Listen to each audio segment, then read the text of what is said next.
ಗುರುವರ್ಥೇ ತ್ಯಕ್ತರಾಜ್ಯೋ ವ್ಯಚರದನುವನಂ ಪದ್ಮಪದ್ಭ್ಯಾಂ ಪ್ರಿಯಾಯಾಃ ಪಾಣಿಸ್ಪರ್ಶಾಕ್ಷಮಾಭ್ಯಾಂ ಮೃಜಿತಪಥಿರುಜೋ ಯೋ ಹರೀಂದ್ರಾನುಜಾಭ್ಯಾಂ ವೈರೂಪ್ಯಾಚ್ಛೂರ್ಪಣಖ್ಯಾಃ ಪ್ರಿಯವಿರಹರುಷಾರೋಪಿತಭ್ರೂವಿಜೃಂಭಃ ಶ್ರುತ್ವಾ ವಿರ್ಬದ್ಧಸೇತುಃ ಖಲದವದಹನಃ ಕೋಸಲೇಂದ್ರೋವತೀರ್ಣಃ ಶ್ರೀರ್ಯತ್ರ ರೂಪಿಣ್ಯುರುಗಾಯ ಪಾದಯೋಃ ಕರೋತಿ ಮಾನಂ ಬಹುಧಾ ವಿಭೂತಿಭಿಃ ರೇಂಕಶ್ರಿತಾಯಾಃ ಕುಸುಮಾಕರಾನುಗೈಃ ವಿಗೀಯಮಾನಾ ಪ್ರಿಯಕರ್ಮ ಗಾಯತಿ ದೇಹೇಂದ್ರಿಯಪ್ರಾಣಮನೋಭಿಮಾನೋ ಜೀವೋಂತರಾತ್ಮ ಗುಣಕರ್ಮಮೂರ್ತಿಃ ಸೂತ್ರಂ ಮಹಾನುಚ್ಯುರುದೇಹಗೀತಃ ಸಂಸಾರ ಆಧಾವತಿ ಕಾಲತಂತ್ರಃ ಅಥಾನಗಾಂಗ್ರ್ಯೋಸ್ತವ ಕೀರ್ತಿತೀರ್ಥಯೋಃ ಅಂತರ್ಬಹಿಸ್ನಾನವಿಧೂತಪಾಪ್ಮನಾಂ ಭೂತೇಷ್ವನುಕ್ರೋಶಸುತತ್ವಶೀಲಿನಾಂ ಸ್ಯಾತ್ಸಂಗಮೋನುಗ್ರಹ ಏಷನಸ್ತವ.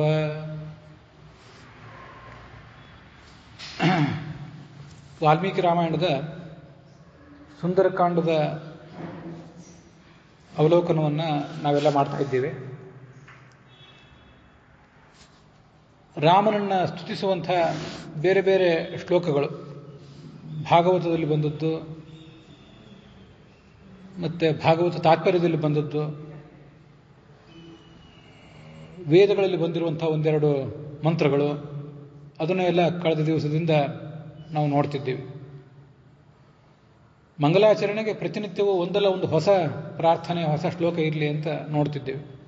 ಹಾಗಿದು ಭಾಗವತದ ಒಂದು ಶ್ಲೋಕ. ಇವತ್ತು ನಿನ್ನೆ ನೋಡಿದ್ದು ಒಂದು ಶ್ಲೋಕವೇ, ಇವತ್ತು ಭಾಗವತದ್ದು ಇನ್ನೊಂದು ಶ್ಲೋಕ ಇದೆ. ಕೋಸಲೇಂದ್ರೋ ಅವತೀರ್ಣ. ಕೋಸಲದ ಅಧಿಪತಿಯಾದ ರಾಮ ಹೀಗೆ ಅವತಾರ ಮಾಡಿದ್ದ. ಗುರುವರ್ಥೇ ತ್ಯಕ್ತರಾಜ್ಯ, ತಂದೆಗಾಗಿ ರಾಜ್ಯವನ್ನು ಬಿಟ್ಟ. ವ್ಯಚರದನುವನಂ, ಕಾಡಿನಿಂದ ಕಾಡಿಗೆ ಓಡಾಡಿದ. ಹೇಗೆ? ಪದ್ಮಪದ್ಭ್ಯಾಂ ಪ್ರಿಯಾಯಾಃ ಪಾಣಿಸ್ಪರ್ಶಾಕ್ಷಮಾಭ್ಯಾಂ. ಭಗವಂತನ ಒಂದು ತುಂಬ ಸುಂದರವಾದಂಥ ಲಕ್ಷಣ. ಭಗವಂತನ ಪಾದಕಮಲ ಹೇಗಿರ್ತದಂದರೆ, ಎಷ್ಟು ಸುಕೋಮಲವಾಗಿರ್ತದೆ ಅಂದರೆ, ಅವನ ಪತ್ನಿ ಆ ಸೀತೆ, ಅವಳು ಈ ಪಾದ ಸಂವಾಹನ ಮಾಡಿದರೂ, ಪಾದ ಒತ್ತಿದ್ರೂ ಅದನ್ನೂ ತಡೆಯದಷ್ಟು ಸುಕೋಮಲವಾಗಿರ್ತದಂತೆ. ಅದೊಂದು ಅಲಂಕಾರಿಕವಾದ ವರ್ಣನೆ, ಎಷ್ಟು ಕೋಮಲಾಗಿರ್ತದೆ ಅನ್ನೋದಕ್ಕೆ. ವಸ್ತುತಃ ಸೀತೆ ಆತನಿಗೆ ಪಾದ ಸೇವೆ ಮಾಡಿದರೆ ಅವನಿಗೆ ಅದರಿಂದ ದುಃಖ ಏನಾಗೋದಿಲ್ಲ, ಸಂತೋಷವೇ ಆಗ್ತದೆ. ಆ ಸೇವೆಯನ್ನು ಅವನು ಸ್ವೀಕಾರ ಮಾಡಿಯೇ ಮಾಡ್ತಾನೆ. ಅವಳ ಪಾದಸ್ಪರ್ಶವನ್ನು ಸಹಿಸದಷ್ಟು ಸುಕೋಮಲವಾದದ್ದು ಈ ಪಾದಕಮಲ ಅಂತ ವರ್ಣನೆ ಮಾಡ್ತಾರೆ. ವಜ್ರಕ್ಕಿಂತಲೂ ಕಠಿಣವೂ ಹೌದು, ಕೋಮಲಕ್ಕಿಂತ ಕೋಮಲವೂ ಹೌದು. ಇಂಥ ಪಾದಗಳಿಂದ ಕಾಡಿನಲ್ಲಿ ಆಯಾಸವನ್ನು ಮರೆತು ಓಡಾಡಿದ. ಲಕ್ಷ್ಮಣನ ಜೊತೆಗೆ, ಮುಂದೆ ಹನುಮಂತ ಸುಗ್ರೀವರ ಜೊತೆಗೆ ಓಡಾಡಿದ. ಶೂರ್ಪಣಖಿ ಇವಳು ಸೀತೆಗೆ ತೊಂದರೆ ಕೊಡ್ಲಿಕ್ಕೆ ಬಂದಾಗ ಅವಳ ಮೂಗನ್ನೇ ಕತ್ತರಿಸಿದ ಲಕ್ಷ್ಮಣ, ಈ ಕಥಾ ಗೊತ್ತಿದೆ. ಆಗ ಅನೇಕ ಜನ ರಾಕ್ಷಸರು ದಂಡೆತ್ತಿ ಬಂದರು, ಅವ್ರನ್ನೆಲ್ಲ ಕೊಂದು ಹಾಕಿದ. ಮುಂದೆ ರಾವಣ ಸೀತೆಯನ್ನು ಅಪಹಾರ ಮಾಡಿದಾಗ ಆ ಸೀತೆಗೊಂದು, ಆ ಸೇತುವೆಗೊಂದು ಸಮುದ್ರವನ್ನೂ ಕಟ್ಟಿದ. ಆರೋಪಿತ ಭ್ರೂ ವಿಜೃಂಭ, ಹುಬ್ಬು ಗಂಟಿಕ್ಕಿದ ಆ ಸಮುದ್ರದ ಎದುರಿಗೆ ನಿಂತು. ಸಮುದ್ರ ಹೆದರಿ ಆತನಿಗೆ ದಾರಿ ಮಾಡಿಕೊಟ್ಟಿತು. ಆವಿರ್ಬದ್ಧ ಸೇತು ಖಲದವ ದಹನಃ, ದುಷ್ಟರೆಂಬ ಈ ಕಾಡನ್ನು ನಾಶ ಮಾಡಲಿಕ್ಕಿರುವಂಥ ಒಂದು ದಾವಾಗ್ನಿ ಕಾಡ್ಗಿಚ್ಚಿದು. ಅಂಥ ಕೋಸಲೇಂದ್ರ ಅವತೀರ್ಣ. ಅವನನ್ನು, ಆ ಭಗವಂತನನ್ನು ಖಲದವ ದಹನ ಅಂತ ಇಲ್ಲಿ ವರ್ಣನೆ ಮಾಡಿದ್ದಾರೆ, ಅಗ್ನಿ ಅಂತ. ಕಳೆದ ದಿವಸ ಅದು ನೋಡಿದ್ವಿ.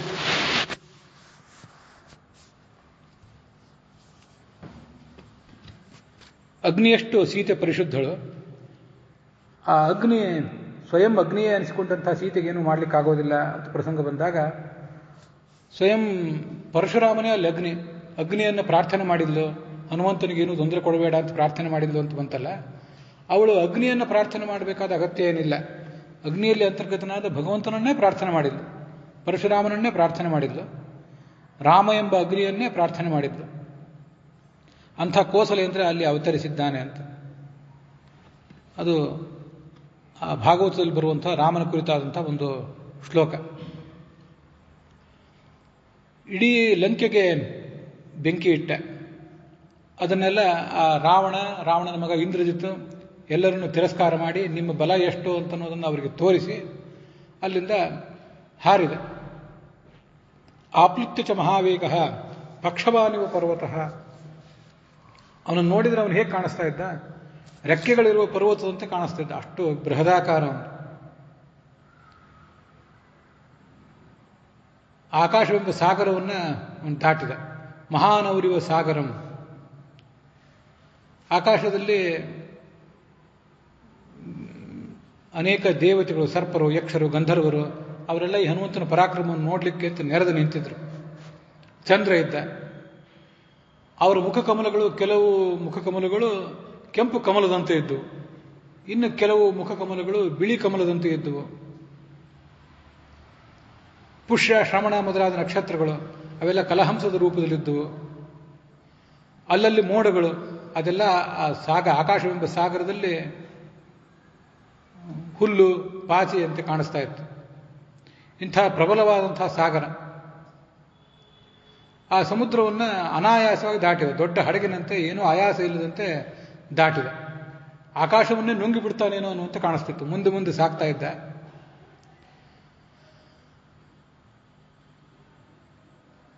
ಅವನು ಹಾಗೆ ಹಾರುವಾಗ ಅವನ ಗಾಳಿಯ ವೇಗಕ್ಕೆ ಹಿಂದಿರುವಂಥ ಮೋಡಗಳೆಲ್ಲ ಅವನು ಬೆನ್ನತ್ತಿ ಬರ್ತಾ ಇದ್ವು. ಕೆಲವು ಕಡೆ ಬಿಳಿ ಮೋಡಗಳು, ಎಣ್ಣೆಗೆಂಪು ಬಣ್ಣದ ಮೋಡಗಳು.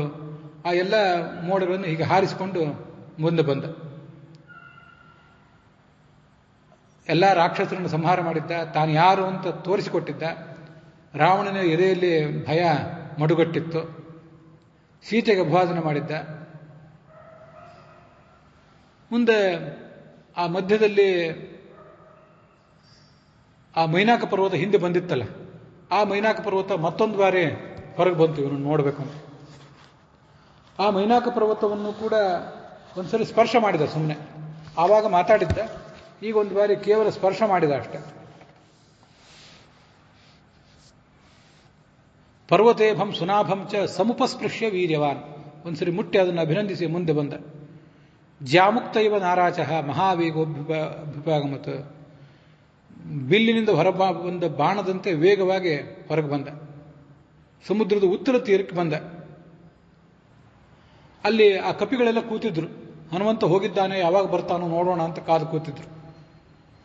ಅವನು ಈ ಕಡೆ ಬಂದದ್ದಕ್ಕೂ ಇದಕ್ಕೂ ಒಂದು ದಿವಸ 2 ದಿವಸ ವ್ಯತ್ಯಾಸ ಆಗಿರ್ಬೇಕಷ್ಟೆ, ಭಾಳ ಏನಿಲ್ಲ. ಅವನು ಸಮುದ್ರವನ್ನು ಹಾರಲಿಕ್ಕೆ ಅವನಿಗೇನು ಅನೇಕ ದಿನಗಳೇನು ಬೇಕಾಗಿಲ್ಲ. ಕೆಲವು ಸಮಯದಲ್ಲೇ ಹಾರಿದ, ಕೆಲವು ಸಮಯದಲ್ಲೇ ಮರಳಿ ಬಂದ. ಅಲ್ಲಿ ಕೆಲವು ಗಂಟೆಗಳ ಕಾಲ ಇದ್ದ ಅಷ್ಟೆ. ಒಂದು ದಿನ ಆದರೂ ಇದ್ದಿರಬೇಕು. ಅವರೆಲ್ಲ ಅಲ್ಲೇ ಕೂತಿದ್ರಲ್ಲ ಕಪಿನಾಯಕರು. ಅದೆಲ್ಲ ಅದು ಮಹಾಶಬ್ದ ಕೇಳಿ ಬಂತು ಅವರಿಗೆ. ದೊಡ್ಡ ವಿಮಾನವೋ ಮತ್ಯಾವುದೋ ಆಕಾಶದಲ್ಲಿ ಹಾರಿ ಬರ್ತಿರುವಂತೆ ಒಂದು ದೊಡ್ಡ ಶಬ್ದ ಕೇಳಿತು. ಮೇಘದ ಗುಡುಗಿನಂತೆ ಇತ್ತದು. ಮಹೇಂದ್ರ ಮೇಘ ಸಂಕಾಶಂ ನನಾದ ಹರಿಪುಂಗವ.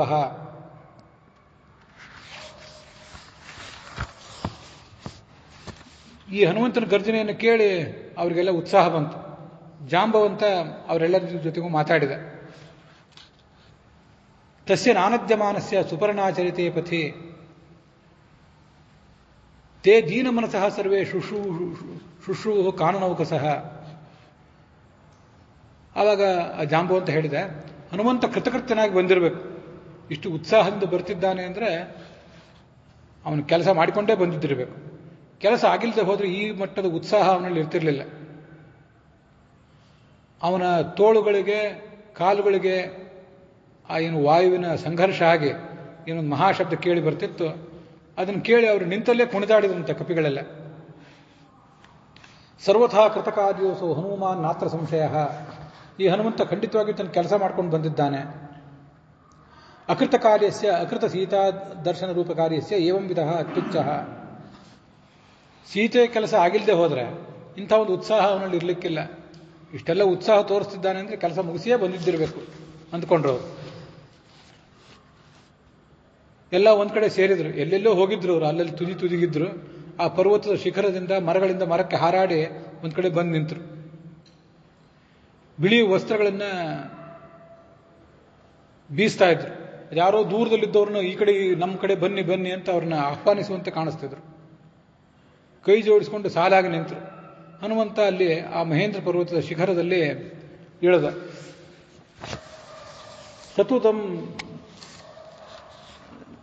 ಸತಂ ದೇಶಮನುಪ್ರಾಪ್ತ ಸುಹೃದ್ದರ್ಶನಲಾಲಸಃ ನನಾದ ಹರಿಷಾರ್ದೂಲ ಲಾಂಗೂಲಂ ಚಾಪ್ಯಕಂಪಯತ್.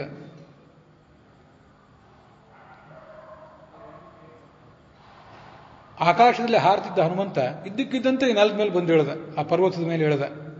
ರೆಕ್ಕೆಗಳನ್ನು ಕತ್ತರಿಸಿದರೆ ಪರ್ವತ ಹೇಗೆ ಕುಸಿದು ಕೆಳಗೆ ಬೀಳಬೇಕು ಹಾಗೆ ಕೆಳಗಿಳಿದ. ಅವರೆಲ್ಲರೂ ಹನುಮಂತನ ನೋಡಿದರು. ಎಲ್ಲರ ಮನಸ್ಸು ಅರಳಿತು, ಮುಖ ಅರಳಿತು. ಫಲ ಮೂಲ ಏನೇನು ಕಾಣಿಕೆ ಕೊಡಬೇಕಾಗಿತ್ತು ಅವನಿಗೆಲ್ಲನೂ ಯಥೋಚಿತವಾಗಿ ಕೊಟ್ಟು ಸತ್ಕಾರ ಮಾಡಿದರು. ಕೆಲವರು ಜಯಘೋಷ ಮಾಡಿದರು, ಕೆಲವರು ಆ ವಾನರ ಜಾತಿಗೆ ಅನುಗುಣವಾಗಿ ತಮ್ಮಲ್ಲಿ ಕಿಲಕಿಲ ಶಬ್ದ ಮಾಡಿದರು.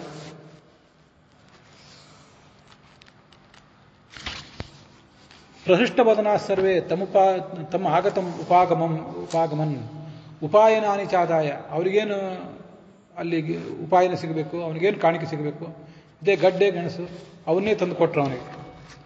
ಕಿಲಕಿಲ ಸ್ವಜಾತಿ ಧ್ವನಿಂ ಅಂತಾರೆ.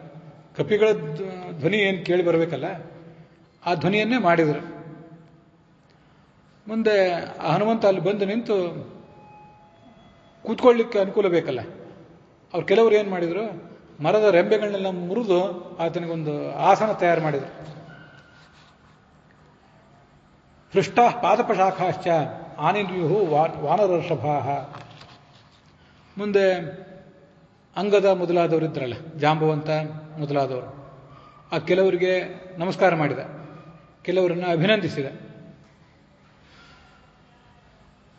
ಆ ಹನುಮಂತನನ್ನು ಕೂಡ ಅವರಿಬ್ಬರು, ಜಾಂಬುವಂತ ಅಂಗದ ಇಬ್ಬರು ಗೌರವಿಸಿದರು. ಉಳಿದ ಕಪಿಗಳೆಲ್ಲ ಜಯಕಾರ ಮಾಡಿದರು. ಒಂದೇ ಮಾತಿನಲ್ಲಿ ಅವರೆಲ್ಲರಿಗೂ ಹೇಳಿದ, ದೃಷ್ಟಾ ಸೀತಾ, ನಾನು ಸೀತೆಯನ್ನು ನೋಡಿ ಬಂದಿದ್ದೀನಿ. ದೃಷ್ಟಾಸಿ ದೇವೀತಿ ವಿಕ್ರಾಂತಃ ಸಂಕ್ಷೇಪೇಣ ನಿವೇದಯತ್.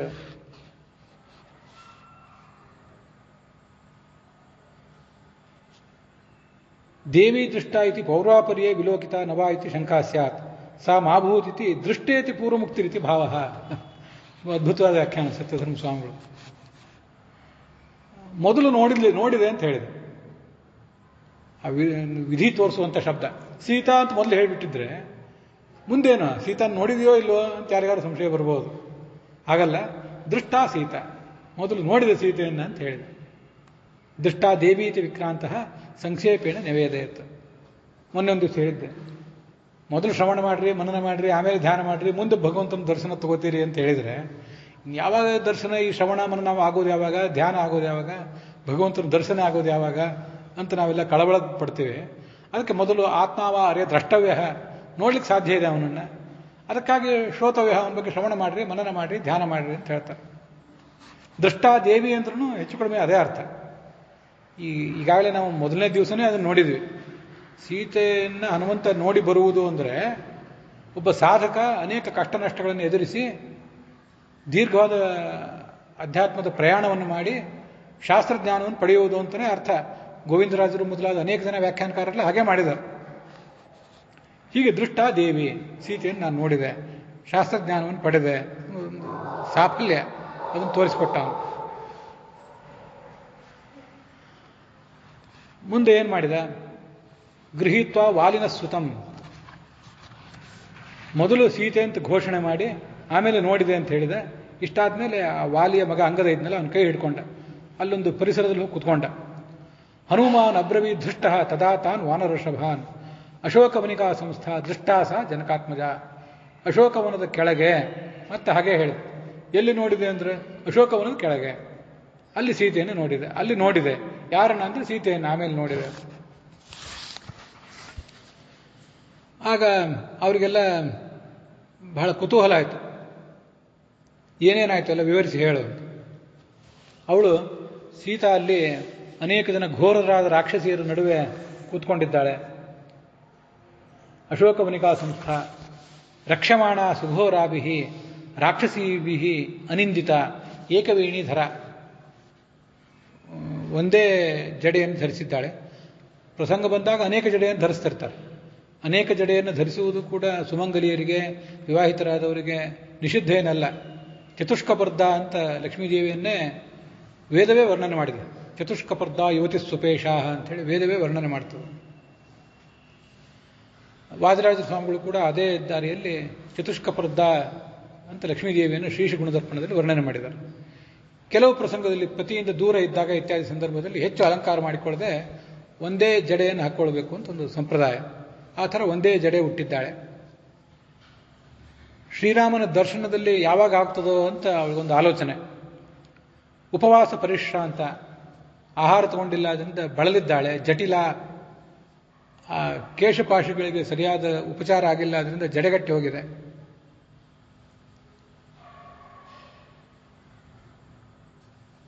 ಮಲಿನಾಕೃಶ ತಥೋ ದೃಷ್ಟೇತಿ ವಚನಂ ಮಹಾರ್ಥಂ ಅಮೃತೋಪಮಂ.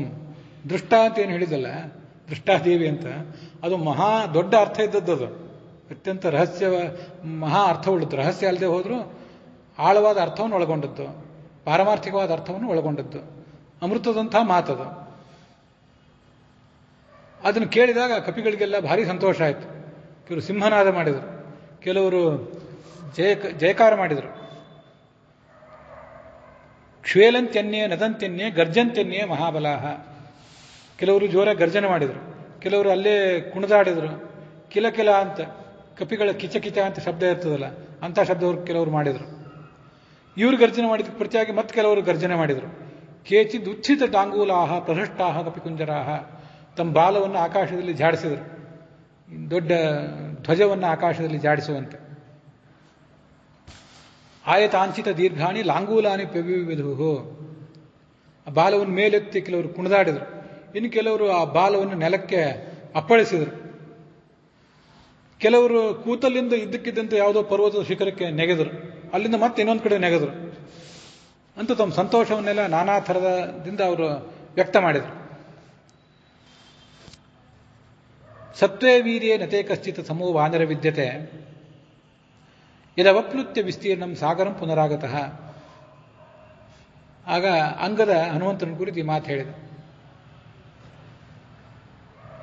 ಸತ್ವ, ಅಂತಃಸತ್ವ, ವ್ಯಕ್ತಿತ್ವ, ಹಾಗೆ ವೀರ್ಯ, ದೇಹದ ಬಲ, ಇದರಲ್ಲಿ ನಿನಗೆ ಸಮಾನನಾದಂಥ ವ್ಯಕ್ತಿ ಯಾರೂ ಇಲ್ಲ. ಯಾಕಂದರೆ ಸಾಗರವನ್ನು ದಾಟಿ ಸೀತೆಯನ್ನು ನೋಡಿ ಮತ್ತೆ ಮರಳಿ ಬಂದಿದ್ದೀಯಲ್ಲ. ಕೆಲವರಿಗೆ ಅಲ್ಲಿ ತನಕ ಹೋಗ್ಲಿಕ್ಕೆ ಶಕ್ತಿ ಇತ್ತು, ಮರಳಿ ಬರ್ಲಿಕ್ಕೆ ಶಕ್ತಿ ಇರಲಿಲ್ಲ. ಕೆಲವರಿಗೆ 10 ಯೋಜನ, ಕೆಲವರಿಗೆ 20 ಯೋಜನ, ಇಷ್ಟಿಷ್ಟೇ ಶಕ್ತಿ ಇತ್ತು. ಅಂಥದ್ರಲ್ಲಿ ಇದನ್ನೆಲ್ಲ ಮಾಡಿದ್ದಾನಲ್ಲ. ಆ ಎಲ್ಲ ಕಥೆನೂ ಕೂಡ ಹಾಗೇನೆ. ಅಧ್ಯಾತ್ಮದ ಪ್ರಯಾಣ ಇದೆಯಲ್ಲ, ಅಧ್ಯಾತ್ಮದ ಪ್ರಯಾಣ ಅಂತ ಅನ್ನೋದು ಪೂರ್ಣವಾಗಿ ಈ ಕಡೆ ಹೋಗಿ ಆ ಕಡೆಯಿಂದ ಈ ಕಡೆ ಬರಲಿಕ್ಕೆ ಪ್ರಾಣದೇವನಿಗೊಬ್ಬನಿಗೆ ಸಾಧ್ಯ. ಉಳಿದವರೆಲ್ಲ ಕೆಲವರು ಹೋಗ್ತಾರೆ, ಕೆಲವರಿಗೆ ಮರಳಿ ಬರ್ಲಿಕ್ಕೆ ಆಗೋದಿಲ್ಲ, ಕೆಲವರು ಅರ್ಧ ಹೋಗ್ತಾರೆ, ನಡುವೆ ವಿಘ್ನಗಳನ್ನು ಎದುರಿಸಲಿಕ್ಕಾಗದೆ ಹಿಮ್ಮೆಟ್ತಾರೆ ಕೆಲವರು. ಇದೆಲ್ಲ ಅಧ್ಯಾತ್ಮದ ಪ್ರಯಾಣಕ್ಕೆ ಸಂಕೇತ. ಅದಕ್ಕಾಗಿ ಅದನ್ನು ಮಹಾರ್ಥಂ ಉತ್ತಮಂ, ಅಮೃತದಂಥ ಮಾತು ಅಂತ ವರ್ಣನೆ ಮಾಡಿದರು. ನೀನೊಬ್ಬನೇ ನಮಗೆಲ್ಲ ಜೀವನದಾನ ಮಾಡಿದವನು. ಜೀವಿತಸ್ಯ ಪ್ರದಾತ ತ್ವಂ ನಸ್ತ್ವಮೇಕೋ ಜನಾರ್ದನ ನಸ್ತ್ವಮೇಕೋ ವಾನರೋತ್ತಮ. ಇದನ್ನೇ ನಾನು ಮೊನ್ನೆ ಹೇಳಿದ್ದೆ. ಎಲ್ಲರಿಗೂ ಚೈತನ್ಯ ತುಂಬುವ ವ್ಯಕ್ತಿತ್ವ ಅವನು. ಪ್ರಾಣ ಅಂತ ಅವನನ್ನು ಕರೆಯೋದು ಅದಕ್ಕಾಗಿ. ಎಲ್ಲರಲ್ಲೂ ಪ್ರಾಣವನ್ನು ತುಂಬುವವನೇ ಅವನು. ಆ ಕಪಿಗಳಿಗೆ ಪ್ರಾಣ ತುಂಬಿದವನು ಅವನು. ಭೀಮಾವತಾರದಲ್ಲಿ ಮತ್ತೆ ಎಲ್ಲ ಸ್ವಪಕ್ಷೀಯರಿಗೆ ಚೈತನ್ಯ ತುಂಬಿದವನವನು. ಮುಂದೆ ಮಧ್ವಾವತಾರದಲ್ಲಿ ತಾತ್ವಿಕ ಚೈತನ್ಯವನ್ನು ತುಂಬಿದವನು ಅವನೇ. ಮೂಲ ರೂಪದಲ್ಲಿಯೂ ಕೂಡ ಎಲ್ಲರ ಒಳಗಿದ್ದು ಚೈತನ್ಯ ತುಂಬುವವನು, ಅವರಿಂದ ಚಟುವಟಿಕೆ ಮಾಡಿಸುವವನು ಕೂಡ ಅವನೇ. ಅದಕ್ಕಾಗಿ ಏಕಃ ವಾನರ ಸತ್ತಮ. ಹೀಗೆ ಆ ಚೈತನ್ಯ ತುಂಬುವ ವ್ಯಕ್ತಿತ್ವವೇ ನಿನ್ನದು. ಅದಕ್ಕಾಗಿ ನಿನ್ನನ್ನು ಪ್ರಾಣ ಅಂತಾರೆ. ತತ್ಪ್ರಸಾದಾತ್ ಸಮಯಿಷ್ಯಾಮ ಸಿದ್ಧಾರ್ಥ ರಾಘವೇಣ ಸಹ. ನಿನ್ನ ಅಮೋಘ ಭಕ್ತಿ ಇದನ್ನೆಲ್ಲ ಕಂಡು ನಮಗೆ ಭಾರಿ ಹರ್ಷ ಆಗಿದೆ. ನಿನ್ನ ಅನುಗ್ರಹದಿಂದ ಇವತ್ತು ನಾವು ರಾಮನ ಬಳಿಗೆ ಹೋಗೋಣ. ಎಲ್ಲ ಮಾತೂ ಅಂತರಾರ್ಥ ಗರ್ಭಿತನವೇ. ತತ್ಪುರುಷೋ ಮಾನವ ಸ ಏನಾನ್ ಬ್ರಹ್ಮಗಮಯತಿ. ಆ ಪ್ರಾಣನೇ ಭಗವಂತನ ಬಳಿಗೆ ನಮ್ಮನ್ನೆಲ್ಲ ಕರ್ಕೊಂಡು ಹೋಗಬೇಕು. ಸೀತೆಯನ್ನು ನೋಡಿ ಬಂದಿದ್ದೀವಿ, ನಮ್ಮೆಲ್ಲರ ಸೌಭಾಗ್ಯ ಇದು.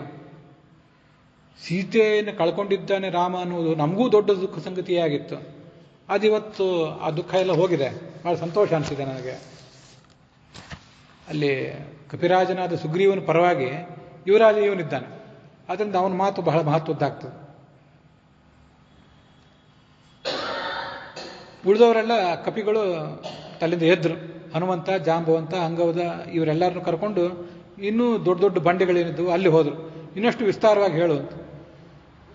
ಆ ಬಂಡೆಗಳನ್ನೇ ಆಸನವನ್ನಾಗಿ ಮಾಡಿಕೊಂಡು ಅವರೆಲ್ಲ ಅಲ್ಲಿ ಕೂತ್ಕೊಂಡ್ರು. ತಸ್ತು ಪ್ರಾಂಜಲೇ ಸರ್ವೇ ಹನುಮದ್ ವದನೋನ್ಮುಖಾ ದರ್ಶನಂ ಚಾಪಿ ಲಂಕಾಯ. ಎಲ್ಲನೂ ಕೇಳಬೇಕು ವಿವರವಾಗಿ ಅಂತ. ಹನುಮಂತನ ಎದುರಾಗಿ ಅವರೆಲ್ಲರೂ ಕೈ ಮುಗಿದ್ಕೊಂಡು ಕೂತ್ಕೊಂಡಿದ್ರು. ಅಂಗದನು ಅಲ್ಲೇ ನಿಂತ್ಕೊಂಡಿದ್ದ. ಆಯಿತು. ಮುಂದೆ ಆ ಜಾಂಬವಂತ ಈ ಥರ ಪ್ರಶ್ನೆ ಮಾಡಿದ. ಅವನು ಹಿರಿಯ. ನಮಗದು ಬೇರೆ ಬೇರೆ ಕಡೆ ಕೇಳಿ ನಿಮಗೆಲ್ಲ ಗೊತ್ತಿದ್ದೇ ಇರ್ತದೆ. ಇವತ್ತಿಗೂ ಕೂಡ ಬಹಳ ಹಿರಿಯರಾದವರನ್ನು ಹಾಸ್ಯದಿಂದ ಜಾಂಬವಂತ ಅಂತಿರ್ತಾರೆ. ನಮ್ಮ ಪರಿಸರದಲ್ಲೇ ಬಹಳ ಹಿರಿಯರಾದವರು. ಇವನು ಹಿಂದೆ ರಾಮಾವತಾರದಲ್ಲಿದ್ದ. ಅದಕ್ಕಿಂತ ಮುಂಚೆ ವಾಮನಾವತಾರದಲ್ಲಿದ್ದ. ವಾಮನಾವತಾರದಲ್ಲಿ ವಾಮನ ಬಲಿಚಕ್ರವರ್ತಿಯನ್ನು ಮೆಟ್ಟಿದಾಗ ಭಾರಿ ಸಂತೋಷ ಆಗಿ ಎಲ್ಲ ಕಡೆ ಹಾರಾಡಿದಾಗ ಅವನ ಮೊಣಕಾಲಿಗೆ ಮೇರು ಪರ್ವತವೋ ಮಂದರ ಪರ್ವತವೋ ಯಾವುದೋ ಒಂದು ಬಡಿದು ಅವನಿಗೆ ತೊಂದರೆ ಆಗಿತ್ತಂತೆ. ಅದಕ್ಕೆ ಹಿಂದೆ ಕಥೆ ಬಂದಿದೆ, ನೀವು ನೋಡಿದ್ದೀರಿ. ಅಷ್ಟು ಪ್ರಾಚೀನ ಅವನು.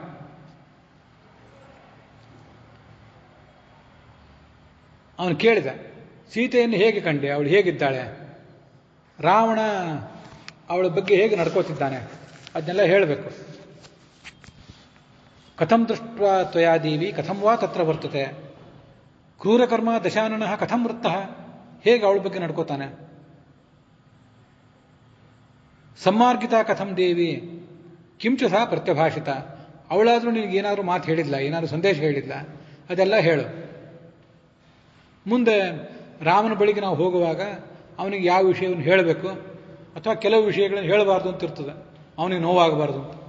ಅಂಥದ್ದೇನಾದರೂ ಇದ್ದರೆ ಯಶ್ಚ ಅರ್ಥಸ್ತತ್ರ ವಕ್ತವ್ಯ ಗತೈ ಅಸ್ಮಾಭಿ ಆತ್ಮವಾನ್ ರಕ್ಷಿತವ್ಯಂ ಚ ಯತ್ತತ್ರ. ಏನಾದರೂ ಹೇಳಬಾರ್ದದ್ದಿದ್ರೆ, ಆಮೇಲೆ ಹೇಳಬೇಕಾದಂಥದ್ದಿದ್ರೆ ರಕ್ಷಿತವ್ಯಂ ಗೋಪ್ಯಂ, ಅದೆಲ್ಲವನ್ನು ನೀನು ಹೇಳು. ಹೀಗೆ ಆ ಜಾಂಬವಂತ ಕೇಳಿದಾಗ ಆ ಪಟ್ಟಣದಲ್ಲಿ, ಲಂಕೇಶನ ಪಟ್ಟಣದಲ್ಲಿ ಅವನಿಗೇನೊಂದು ಅನುಭವ ಆಗಿತ್ತಲ್ಲ, ಅದನ್ನೆಲ್ಲ ನೆನಪು ಮಾಡಿಕೊಂಡ. ಮುಂದೆ ಅವ್ರಿಗೆಲ್ಲರಿಗೂ ಪ್ರಶ್ನೆಗೆ ಹೀಗೆ ಉತ್ತರ ಕೊಡ್ಲಿಕ್ಕೆ ತೊಡಗಿದೆ. ಸಂಪ್ರಹೃಷ್ಟ ತನೂರುಹ ನಮಸ್ಯನ್ ಶಿರಸಾ ದೇವಿಯೈ ಸೀತಾಯೈ ಪ್ರತ್ಯಭಾಷತ. ರೋಮಾಂಚನ ಆಯಿತು. ಸೀತೆಯನ್ನು ಕಂಡಿದ್ದೊಂದು ರೋಮಾಂಚನ, ರಾಕ್ಷಸರನ್ನು ಸದೆ ಬಡದ್ನಲ್ಲ ಅಂತ ಇನ್ನೊಂದು ರೋಮಾಂಚನ. ಲಂಕೆಯ ಪಟ್ಟಣ ಸ್ವರ್ಣ ಲಂಕಾವನ್ನು ಬೆಂಕಿಗೆ ಆಹುತಿ ಕೊಟ್ಟನಲ್ಲ ಅಂತ ಸಂತೋಷ. ಸೀತಾದೇವಿಗೆ ನಮಸ್ಕಾರ ಮಾಡಿದ. ನಮಸ್ಕಾರ ಮಾಡಿ ಪ್ರತ್ಯಭಾಷತ.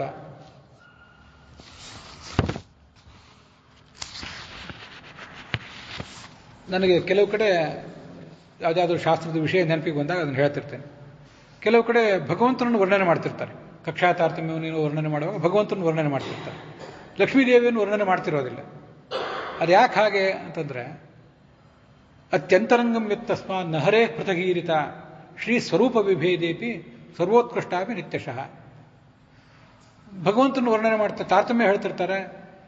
ಛಾಂದೋಗ್ಯ ಉಪನಿಷತ್ನಲ್ಲೇ ಬರ್ತದೆ. ಪೃಥ್ವಿಯಿಂದ ಆರಂಭಿಸಿ ವರುಣ, ರುದ್ರ, ಮುಖ್ಯ ಪ್ರಾಣ, ಹೀಗೆಲ್ಲರ ಬಗ್ಗೆ ವರ್ಣನೆ ಮಾಡ್ತಾರೆ. ಅದಾದಮೇಲೆ ರಜಸ್ಸಾಮರಸಃ ಸಾಮ್ನ ಉದ್ಗೀತೋರಸಃ ಅಂಥೇಳಿ ಸಾಮವೇದಾಭಿಮಾನಿಯಾದ ಮುಖ್ಯ ಪ್ರಾಣನ ಬಗ್ಗೆ ಹೇಳಿ ಮುಂದೆ ಪರಮಾತ್ಮನ ಬಗ್ಗೆ ಹೇಳ್ತಾರೆ.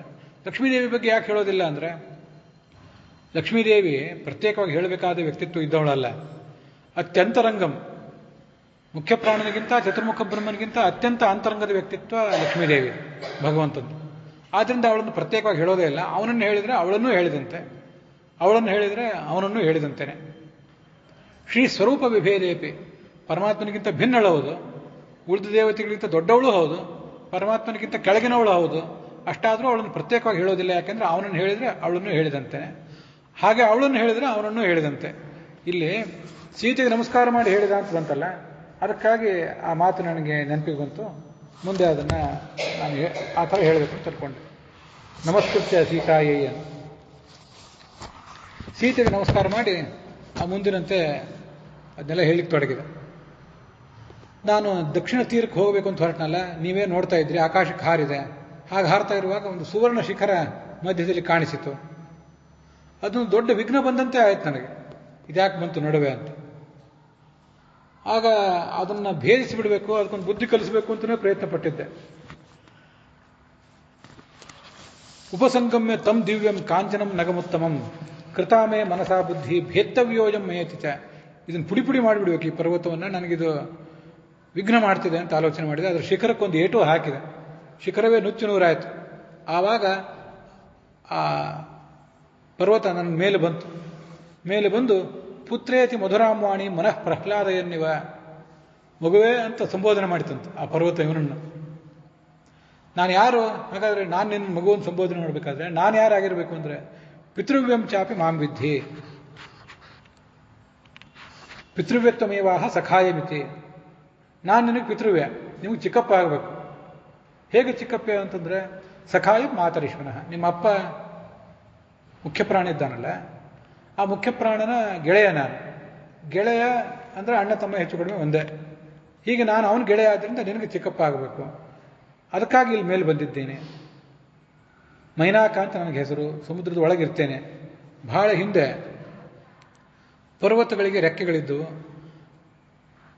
ಅವು ಅಲ್ಲಲ್ಲಿ ಹಾರಾಡ್ತಾ ಎಲ್ಲ ಕಡೆ ಉಪಟಳ ಮಾಡ್ತಾ ಇದ್ವು. ಅದಕ್ಕೆ ಈ ಇಂದ್ರ ವಜ್ರಾಯುಧದಿಂದ ಸಾವಿರಾರು ಪರ್ವತಗಳ ರೆಕ್ಕೆಗಳನ್ನೆಲ್ಲ ಕತ್ತರಿಸಿದ. ಆಗ ನನ್ನ ರೆಕ್ಕೆಯನ್ನು ಕತ್ತರಿಸುವವನಿದ್ದ, ನಾನು ಅದೇನು ಉಳಿಯೋ ಲಕ್ಷಣ ಇರಲಿಲ್ಲ. ಆದರೆ ಅಹಂತು ಮೋಚಿತಸ್ತಸ್ಮ ತವ ಪಿತ್ರ ಮಹಾತ್ಮನ, ನಿನ್ನ ತಂದೆ ಪ್ರಾಣ ಮುಖ್ಯ ಪ್ರಾಣ ನನ್ನನ್ನು ಆವಾಗ ರಕ್ಷಿಸಿದ. ಪ್ರಕ್ಷಿಪ್ತೋಸ್ಮಿ ಮಹಾರಣವೇ, ಮೇಲೆ ಎದ್ದು ಎಲ್ಲಾರು ಕಾಣಿಸಿದರೆ ಮತ್ತೆ ಇಂದ್ರ ಬಿಡೋದಿಲ್ಲ, ಮತ್ತೆ ಯಾವಾಗಾದ್ರೂ ರೆಕ್ಕೆ ಕತ್ತರಿಸ್ತಾನೆ ಅಂತ ಆಲೋಚನೆ ಮಾಡಿ ನನ್ನನ್ನು ಸಮುದ್ರದಲ್ಲಿ ಹಾಕಿಬಿಟ್ಟಿದ್ದು. ಆದ್ದರಿಂದ ನಿಮ್ಮ ತಂದೆ ನನಗೆ ಮಾಡಿದ ಉಪಕಾರವನ್ನು ನಾನು ಇವತ್ತು ನೆನಪು ಮಾಡ್ಕೊಂಡಿದ್ದೀನಿ. ನಿನಗೆ ಉಪಕಾರ ಮಾಡ್ಲಿಕ್ಕೆ ಬಂದಿದ್ದೀನಿ, ನಿನಗೆ ವಿಘ್ನ ಮಾಡ್ಲಿಕ್ಕೆ ಬಂದಿಲ್ಲ. ಮತ್ತೆ ನಾನೂ ಕೂಡ ನಿನ್ನ ಸ್ವಾಮಿಯಾದ ರಾಮನ ಕಾರ್ಯಕ್ಕೆ ಸಹಾಯ ಮಾಡಲಿಕ್ಕಾಗೇ ಬಂದವನು. ರಾಘವಸ್ಯ ಮಯಾ ಸಾಹ್ಯೇ ವರ್ತಿತವ್ಯ ಮರಿಂದಮ.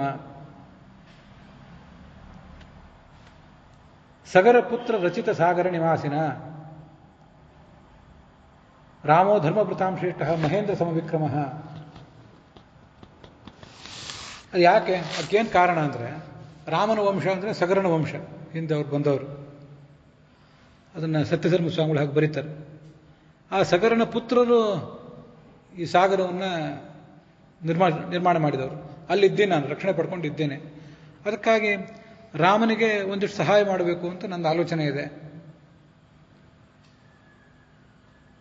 ರಾಮ ಧರ್ಮಾತ್ಮ.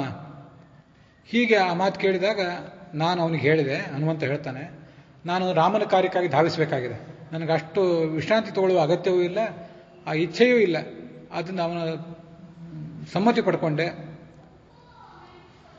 ಆಗ ಆ ಮೈನಾಕ ಪರ್ವತ ಇವನನ್ನು ಭೇಟಿಯಾಗಬೇಕು ಅಂತ ಅಭಿಮಾನಿ ದೇವತೆ ರೂಪ ತಳೆದು ಬಂದಿತ್ತು. ಅವನು ಮತ್ತೆ ಆ ಸಮುದ್ರದಲ್ಲೇ ಮರೆಯಾಗಿಬಿಟ್ಟು. ಮುಂದೆ ನಾನು ಅಲ್ಲಿಂದ ದೀರ್ಘವಾಗಿ ಪ್ರಯಾಣ ಮಾಡಿದೆ. ಸರ್ಪಗಳ ತಾಯಿ ಸುರಸ, ಅವಳು ನನಗೆ ಸಿಕ್ಕಳು. ದೇವತೆಗಳು ನನಗೆ ಆಹಾರವನ್ನು ಕೊಟ್ಟಿದ್ದಾರೆ, ನೀನು ನನಗೊಂದು ಆಹಾರವೇ, ನೀವು ತಿಂದು ಬಿಡ್ತೇನೆ. ಬಹಳ ದಿವಸದಿಂದ ಕಾಯ್ದಿದ್ದೆ, ಇವತ್ತು ನಿನ್ನನ್ನು ತಿಂತೀನಿ ಅಂತ ಅಂದ್ಲವಳು.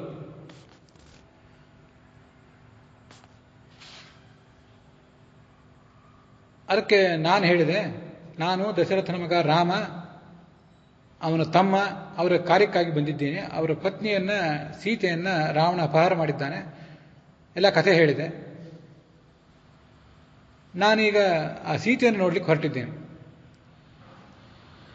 ನನ್ನನ್ನು ತಿನ್ನಲೇಬೇಕು ಅಂತ ನಿನಗೇನಾದ್ರು ಅಪೇಕ್ಷೆ ಇದ್ದರೆ ನಾನು ಲಂಕಾಪಟ್ಟಣಕ್ಕೆ ಹೋಗಿ ಬರ್ತೀನಿ, ಸೀತೆಯನ್ನು ನೋಡ್ತೇನೆ, ಆಮೇಲೆ ರಾಮನಿಗೆ ಹೋಗಿ ಸಮಾಚಾರ ತಲುಪಿಸ್ತೇನೆ ಸೀತೆಯನ್ನು ನೋಡಿದೆ ಅಂತ. ಮತ್ತೆ ನಿನ್ನ ಬಾಯಲ್ಲಿ ಬಂದು ಬೀಳ್ತೇನೆ, ನೀನು ತಿನ್ನಬಹುದು ಬೇಕಾದ್ರೆ. ಆವಾಗ ಸತ್ಯದ ಮೇಲೆ ಆಣೆ ಇಟ್ಟು ಈ ಮಾತನ್ನು ಹೇಳ್ತೇನೆ. ಕರ್ತುಮರ್ಹಸಿ ರಾಮಸ್ಯ ಸಹಾಯಂ ವಿಷಯ ಸತಿ. ಈಗ ನೀನು ರಾಮನಿಗೂ ಹೀಗೊಂದು ಸೇವಾ ಮಾಡಬೇಕು. ಏವ ಮುಕ್ತ ಮಯಾ ಸಾತು. ಇಷ್ಟೆಲ್ಲ ನಾನು ಹೇಳಿದಾಗ ಅವಳೊಂದು, ನನ್ನ ಬಳಿಗೆ ಬಂದಂಥ ಯಾವುದೇ ಪ್ರಾಣಿಯನ್ನಾದರೂ ನಾನು ತಿಂದು ಮುಗಿಸಲೇಬೇಕು, ದೇವತೆಗಳು ನನ್ನ ವರ ಕೊಟ್ಟಿದ್ದಾರೆ ಅಂಥೇಳಿ ಅವಳು ತನ್ನ ಬಾಯಿ ತೆರೆದಳು. ನಾನು ದೊಡ್ಡ ಗಾತ್ರ ತೆಳೆದೆ, ಅವಳು ಮತ್ತಷ್ಟು ದೊಡ್ಡ ಗಾತ್ರ ತೆಗೆದಳು. ನಾನು ಕೂಡಲೇ ಒಂದು ಸಣ್ಣ ಹೆಬ್ಬೆರಳಿನಷ್ಟು ಗಾತ್ರ ಪಡೆದು ಅವಳ ಬಾಯಿ ಒಳಗೆ ಹೋಗಿ ಹೊರಗೆ ಬಂದ್ಬಿಟ್ಟೆ. ಆಗ ಅವಳಂದು, ಅರ್ಥಸಿದ್ಧೈ ಹರಿಶ್ರೇಷ್ಠ ಗಚ್ಚ ಸೌಮ್ಯ ಯಥಾ ಸುಖಂ. ಆಗಲಿ ಹೋಗಿ ಬಾ, ನಿನ್ನ ಬುದ್ಧಿವಂತಿಕೆಯನ್ನು ಮೆಚ್ಚಿದೆ, ರಾಮನ ಕಾರ್ಯವನ್ನು ಮಾಡಬೇಕು ಅಂತ ಹೊರಟಿದ್ದೆ, ಹೋಗಿ ಬಾ. ಮುಂದೆ ಆ ಸೀತೆಗೂ ರಾಮನಿಗೂ ಸಮಾಗಮ ಮಾಡಿಸು, ನಿನ್ನ ವಿಷಯದಲ್ಲಿ ನನಗೆ ಸಮಾಧಾನ ಆಗಿದೆ. ಇದನ್ನೆಲ್ಲ ಅಲ್ಲಿ ನೋಡ್ತಾ ಇದ್ರಲ್ಲ ಮೇಲೆ ಅನೇಕ ಜನ. ತಥೋಹಂ ಸಾಧು ಸಾಧ್ವಿತಿ ಸರ್ವಭೂತೈ ಪ್ರಶಂಸಿತ. ಅನೇಕ ದೇವತೆಗಳು ಗಂಧರ್ವರು ಪ್ರಶಂಸೆ ಮಾಡಿದರು. ಮುಂದೆ ಹೋದೆ, ನಾನು ಮೇಲೆ ಹಾರ್ತಾ ಇದ್ದರೆ ನನ್ನ ನೆರಳು ಕೆಳಗೆ ಸಮುದ್ರದ ನೀರು ಮೇಲೆ ಬಿದ್ದಿತ್ತು. ಯಾರೋ ನನ್ನ ನೆರಳನ್ನು ಹಿಡಿದು ಎಳೆದಂತಾಯಿತು. ಛಾಯಾಗ್ರಹಂ ಪ್ರತಿದರ್ಶತ ಸಿಂಹಿಕಾಖ್ಯಂ.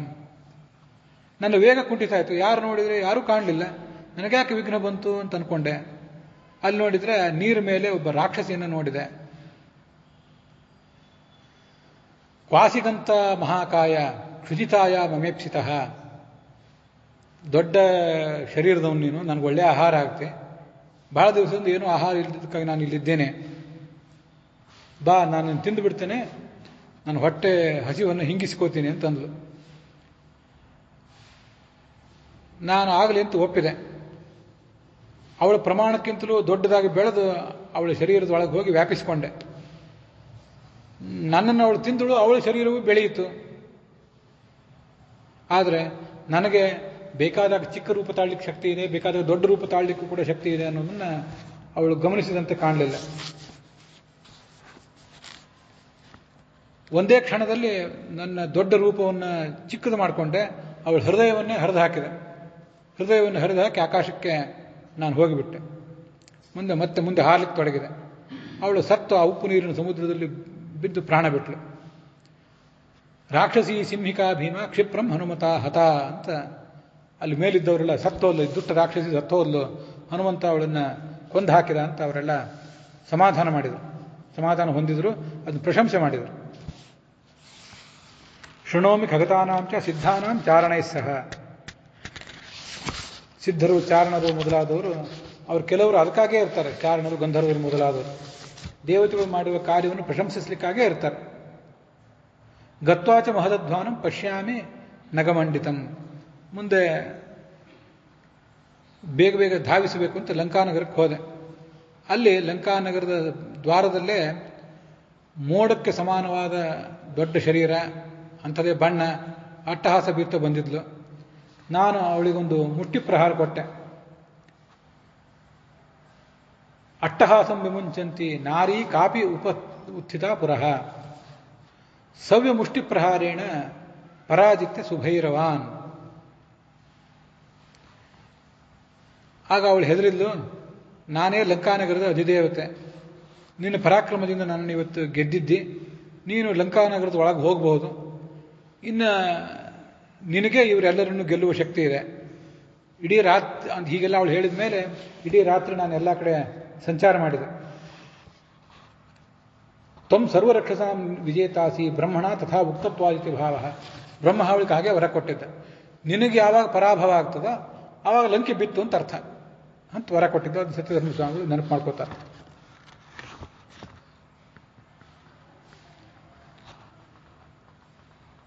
ಎಲ್ಲ ಕಡೆ ಹುಡುಕಿದೆ, ರಾವಣನ ಅರಮನೆಯಲ್ಲಿ ಹುಡುಕಿದೆ, ಸೀತೆ ಕಾಣಲಿಲ್ಲ. ಮುಂದೆ ಆ ಉದ್ಯಾನವನಕ್ಕೆ ಹೋದೆ. ಅಲ್ಲಿ ಮಧ್ಯದಲ್ಲಿ ಒಂದು ಶಿಂಶುಪಾ ವೃಕ್ಷ, ಅಲ್ಲೊಂದು ಆ ವೃಕ್ಷದ ಕೆಳಗೆ ಆ ಸೀತಾದೇವಿಯನ್ನು ನೋಡಿದೆ. ಚಿಕ್ಕ ವಯಸ್ಸು, ಅವಳ ಸೌಂದರ್ಯ, ಅವಳ ತೇಜಸ್ಸು ಅದನ್ನೆಲ್ಲ ನೋಡಿ ನಾನು ಪ್ರಭಾವಿತನಾದೆ. ಆದರೆ ತಲೆ ಕೂದಲೆಲ್ಲ ಧೂಳಿನಿಂದ ತುಂಬಿ ಹೋಗಿತ್ತು. ಅನೇಕ ಜನ ರಾಕ್ಷಸಿಯರು ಅವಳಿಗೆ ಕಂಗಾವಲಾಗಿದ್ರು, ಕಾಪಾಡ್ತಾ ಇದ್ರು, ಅವಳನ್ನು ರಕ್ಷಿಸ್ತಾ ಇದ್ರು, ಕಾಯ್ತಾ ಇದ್ರು, ಹೆದರಿಸ್ತಾ ಇದ್ರು. ಈಗಿಂದ ಹೇಳಿದಂತೆ ಕೂದಲನ್ನು ಅಲಂಕರಿಸಿಕೊಂಡಿಲ್ಲ. ಯಾವತ್ತೂ ಗಂಡನ ಚಿಂತೆಯಲ್ಲೇ ಬಿದ್ದಿದ್ದಳು. ಅಂಗಾಂಗಗಳೆಲ್ಲ ಕಾಂತಿ ಹೀನಾಗಿತ್ತು. ಆಗ ಮುಂದೆ ಸ್ವಲ್ಪ ಹೊತ್ತು ನಾನು ಅಲ್ಲೇ ನೋಡ್ತಾ ಕೂತಿದ್ದೆ. ಆಗ ರಾವಣನ ಪತ್ನಿಯರು ಅವರೆಲ್ಲ ಕೆಲವರು ಬಂದರು. ರಾವಣನನ್ನು ನೋಡಿದಾಗ ಇವಳು ಮೈ ಮುಚ್ಚಿಕೊಂಡ್ಳು, ಅವನಿಗೆ ತನ್ನನ್ನು ತೋರಿಸ್ಕೋಬಾರದು ಅಂತ. ಈ ರಾವಣ ಬಂದಿದ್ದಾನೆ ಮತ್ತು ಅವ್ರ ಜೊತೆ ಯಾರು ರಾಕ್ಷಸಿಯರು ಬಂದಿದ್ದಾರೆ, ಅವ್ರೇನಂತಾರೋ ಮತ್ತೆ ಅಂತ ಇವಳು ಭಯಪಟ್ಟಳು.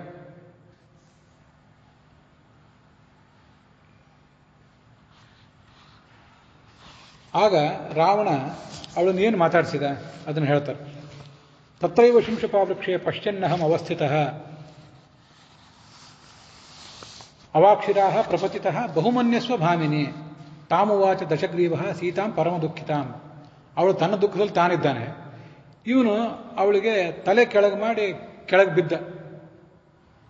ಕಾಮಾತುರಾಣಂ ನಭಯಂ ನಲಜ್ಜ ಅಂತಂತಿರ್ತಾರೆ.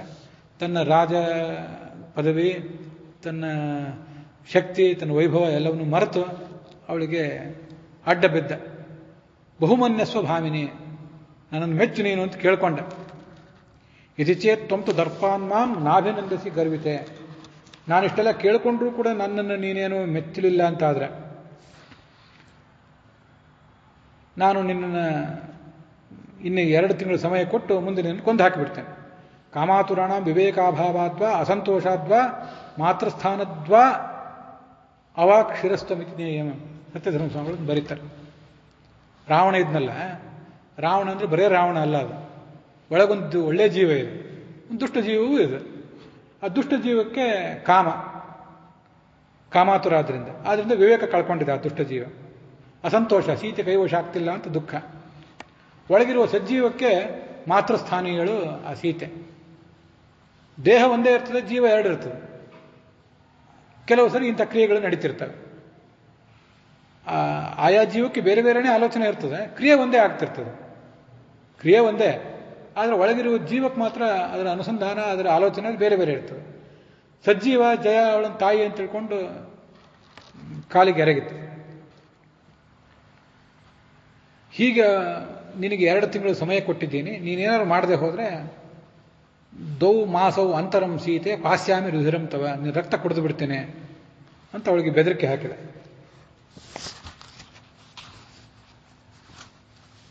ನೀನು ರಾಕ್ಷಸಾಧಮ, ರಾಮನ ಪತ್ನಿ ನಾನು, ದಶರಥನ ಸೊಸೆ, ನನ್ನ ಬಗ್ಗೆ ಇಂಥ ಮಾತಾಡ್ತಿದ್ದೀಯಲ್ಲ. ಜಿಹ್ವಾ ಕಥಂ ನ ಪತಿತಾತವ, ನಾಲಿಗೆ ಕಳಚಿ ಬೀಳ್ಬೇಕಾಗಿತ್ತು, ಈಗ ಬಿದ್ದಿಲ್ಲ ಯಾಕೆ? ನಿನ್ನ ಪರಾಕ್ರಮ ಎಂಥದ್ದು? ಕ್ಷುಲ್ಲಕವಾದ ಪರಾಕ್ರಮ, ನಿಂದೇನು ಪರಾಕ್ರಮ? ನನ್ನ ಗಂಡ ಅಲ್ಲಿ ಇಲ್ಲದೆ ಇದ್ದಾಗ ಅವನ ಕಣ್ಣಿಗೆ ಮಣ್ಣೆರಚಿ ಹೇಳಿ ಅಂತ ಇಲ್ಲಿ ಎಳ್ಕೊಂಡು ಬಂದಿದ್ದೆ. ನಿನ್ನ ಪರಾಕ್ರಮ ಎಂಥದ್ದು? ನೀನು ರಾಮನಿಗೆ ಯಾವ ರೀತಿಯಿಂದ ಸರಿಸಾಟಿ ಅಲ್ಲ, ಅವನ ದಾಸನಾಗಲಿಕ್ಕೂ ನೀನು ಯೋಗ್ಯನಲ್ಲ. ನತ್ವಂ ರಾಮಸ್ಯ ಸದೃಶಃ ದಾಸ್ಯ ಪ್ಯಸ್ಯ ನೈಯುಜ್ಯಸೆ, ನೀನು ಇಷ್ಟಪಟ್ಟರೂ ಅವನ ದಾಸನಾಗುವುದು ಸಾಧ್ಯ ಇಲ್ಲ.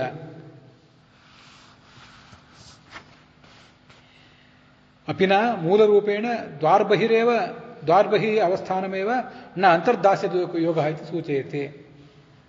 ರಾವಣನಿಗೆ ಆ ಮಾತೇನಿದೆಯಲ್ಲ, ಅವನ ದಾಸ್ಯಕ್ಕೂ ನೀನು ಯೋಗ್ಯನಲ್ಲ ಅನ್ನೋ ಮಾತು ರಾವಣನಿಗೂ ಹೌದು, ಜಯನಿಗೂ ಹೌದು, ಒಳಗಿರುವ ಜಯನಿಗೂ ಹೌದು. ಅದು ಹೇಗೆ ಅಂದರೆ, ಸತ್ಯಧರ್ಮ ಸ್ವಾಮಿಗಳು ಅದನ್ನು ಹೆಚ್ಚು ಬರೆದಿಲ್ಲ, ಅಲ್ಲಿ ನಾವು ಅದನ್ನು ಸ್ವಲ್ಪ ನೋಡ್ಕೊಳ್ಬೇಕು. ಮೂಲ ರೂಪದಲ್ಲಿ ಜಯ ಇದ್ದಾನಲ್ಲ, ದ್ವಾರಪಾಲಕನಾಗಿರ್ತಾನಲ್ಲ. ಎಲ್ಲಿ ದ್ವಾರಪಾಲಕನಾಗಿರ್ತಾನಂದ್ರೆ ಬಹಿರ್ದ್ವಾರಪಾಲಕರಂತವರಲ್ಲ, ಅಂತರ್ದ್ವಾರಪಾಲಕರು ಬೇರೆನೇ ಇದ್ದಾರೆ. ಪೂರ್ವದಲ್ಲಿ ಇಂದ್ರ ಇದ್ದಾನೆ, ಮತ್ತೊಂದು ಕಡೆ ದಕ್ಷಿಣದಲ್ಲಿ ಚಂದ್ರ ಇದ್ದಾನೆ. ಇದೆಲ್ಲ ಛಾಂದೋಗ್ಯ ಉಪನಿಷತ್ನಲ್ಲಿ ಬಂದಿದೆ. ತಸ್ಯ ಪಂಚ ಸುಷಯ ಅಂಥೇಳಿ 5 ದ್ವಾರಪಾಲಕರು ಅಂತ ಅಲ್ಲಿ ವಿಷಯ ಬಂದಿದೆ. ಒಂದು ದ್ವಾರಕ್ಕಂತೂ, ಮೇಲಿನ ದ್ವಾರಕ್ಕಂತೂ ಮುಖ್ಯ ಪ್ರಾಣನೇ ಅಧಿಪತಿಯಾಗಿರ್ತಾನೆ. ಹೀಗೆ ಅನೇಕ ಜನ ಅಂತರ್ದ್ವಾರಪಾಲಕರು ಇವರೆಲ್ಲ ಒಂದೊಂದಕ್ಕೂ ಅವರ ಅಭಿಮಾನಿಗಳು. ಪ್ರಾಣಕ್ಕೆ, ಅಪಾನಕ್ಕೆ, ವ್ಯಾನಕ್ಕೆ, ಉದಾನಕ್ಕೆ ಅವರೆಲ್ಲ ಅಭಿಮಾನಿಗಳು. ಮತ್ತು ಒಬ್ಬೊಬ್ಬರು ಒಂದೊಂದು, ಸೂರ್ಯ ಒಂದು ದ್ವಾರಕ್ಕೆ ಅಧಿಪತಿಯಾಗಿದ್ದಾನೆ, ಇಂದ್ರ ಒಂದಕ್ಕೆ, ಚಂದ್ರ ಒಂದಕ್ಕೆ, ಹೀಗೆಲ್ಲ ಅಧಿಪತಿಗಳಾಗಿದ್ದಾರೆ. ಮತ್ತು ಅವರು ಬೇರೆ ಬೇರೆ ಅನುಗ್ರಹವನ್ನು ನಮಗೆ ಮಾಡ್ತಾರೆ ಅವರನ್ನು ಹಾಗೆ ಉಪಾಸನೆ ಮಾಡಿದಾಗ. ಒಂದು ಮೂಲ ರೂಪದಲ್ಲಿ, ವೈಕುಂಠ ರೂಪದಲ್ಲಿಯೂ ಅಂತರ್ದ್ವಾರಪಾಲಕರು ಬೇರೆ, ಬಹಿರ್ದ್ವಾರಪಾಲಕರು ಈ ಜಯ ವಿಜಯಾದಿಗಳು. ಇಲ್ಲಿ ನಮ್ಮ ಹೃದಯದೊಳಗೂ ಹಾಗೇ ಇದೆ ಅಂತಾರೆ ಛಾಂದೋಗ್ಯ ಭಾಷ್ಯದಲ್ಲಿ. ಇಲ್ಲಿಯೂ ಅಂತರ್ದ್ವಾರಪಾಲಕರು ಆ ದೇವತೆಗಳು, ಬಹಿರ್ದ್ವಾರಪಾಲಕರು ಈ ಜಯಾದಿಗಳು. ಒಂದೊಂದು ರೂಪದಿಂದ ಅಲ್ಲಿರ್ತಾರೆ ಅಂತ ವರ್ಣನೆ ಮಾಡ್ತಾರೆ.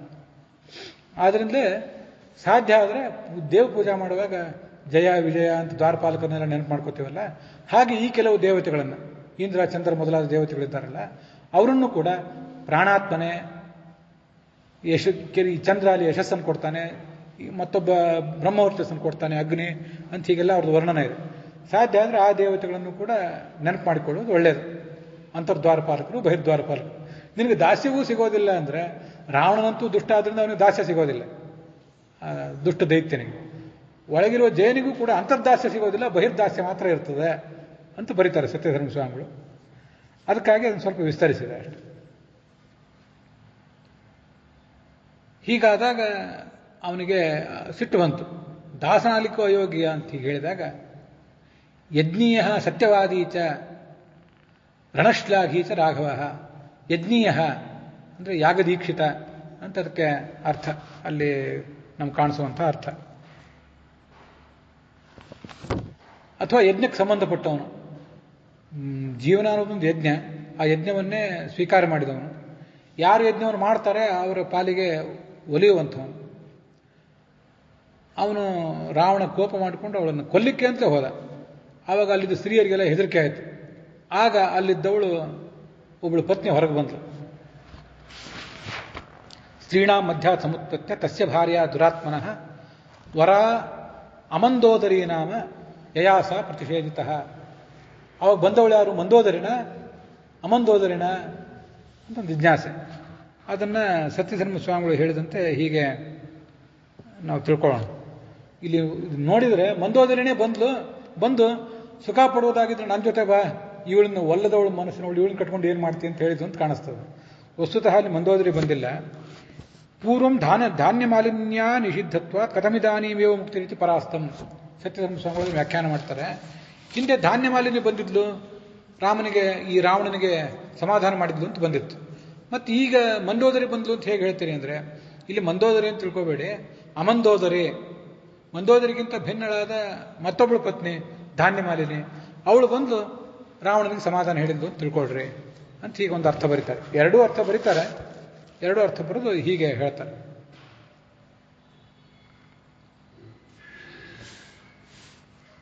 ಸೀತೆಯ ತವ ಕಿಂ ಕಾರ್ಯಂ, ನೀನು ಮಹೇಂದ್ರನಂಥ ಮಹಾಪರಾಕ್ರಮಿ, ನನ್ನಷ್ಟು ಸುಂದರಿ ಅವಳು, ಎಂಥ ಸೀತೆ ಅವಳು, ಬಾ ನನ್ನ ಜೊತೆ ಬಾ ಅಂತ ಹೀಗಂದು. ಮುಂದೆ ಆ ಉಳಿದ ಸ್ತ್ರೀಯರೆಲ್ಲ ಅವನಿಗೆ ಸಮಾಧಾನ ಮಾಡಿ ಅರಮನೆಗೆ ಕರ್ಕೊಂಡು ಹೋದ್ರು ಅವನು. ಮುಂದೆ ಈ ರಾಕ್ಷಸಿಯರು ಯಥಾ ಪ್ರಕಾರವಾಗಿ ಸೀತೆಯನ್ನು ಬೆದರಿಸಲಿಕ್ಕೆ ತೊಡಗಿದರು.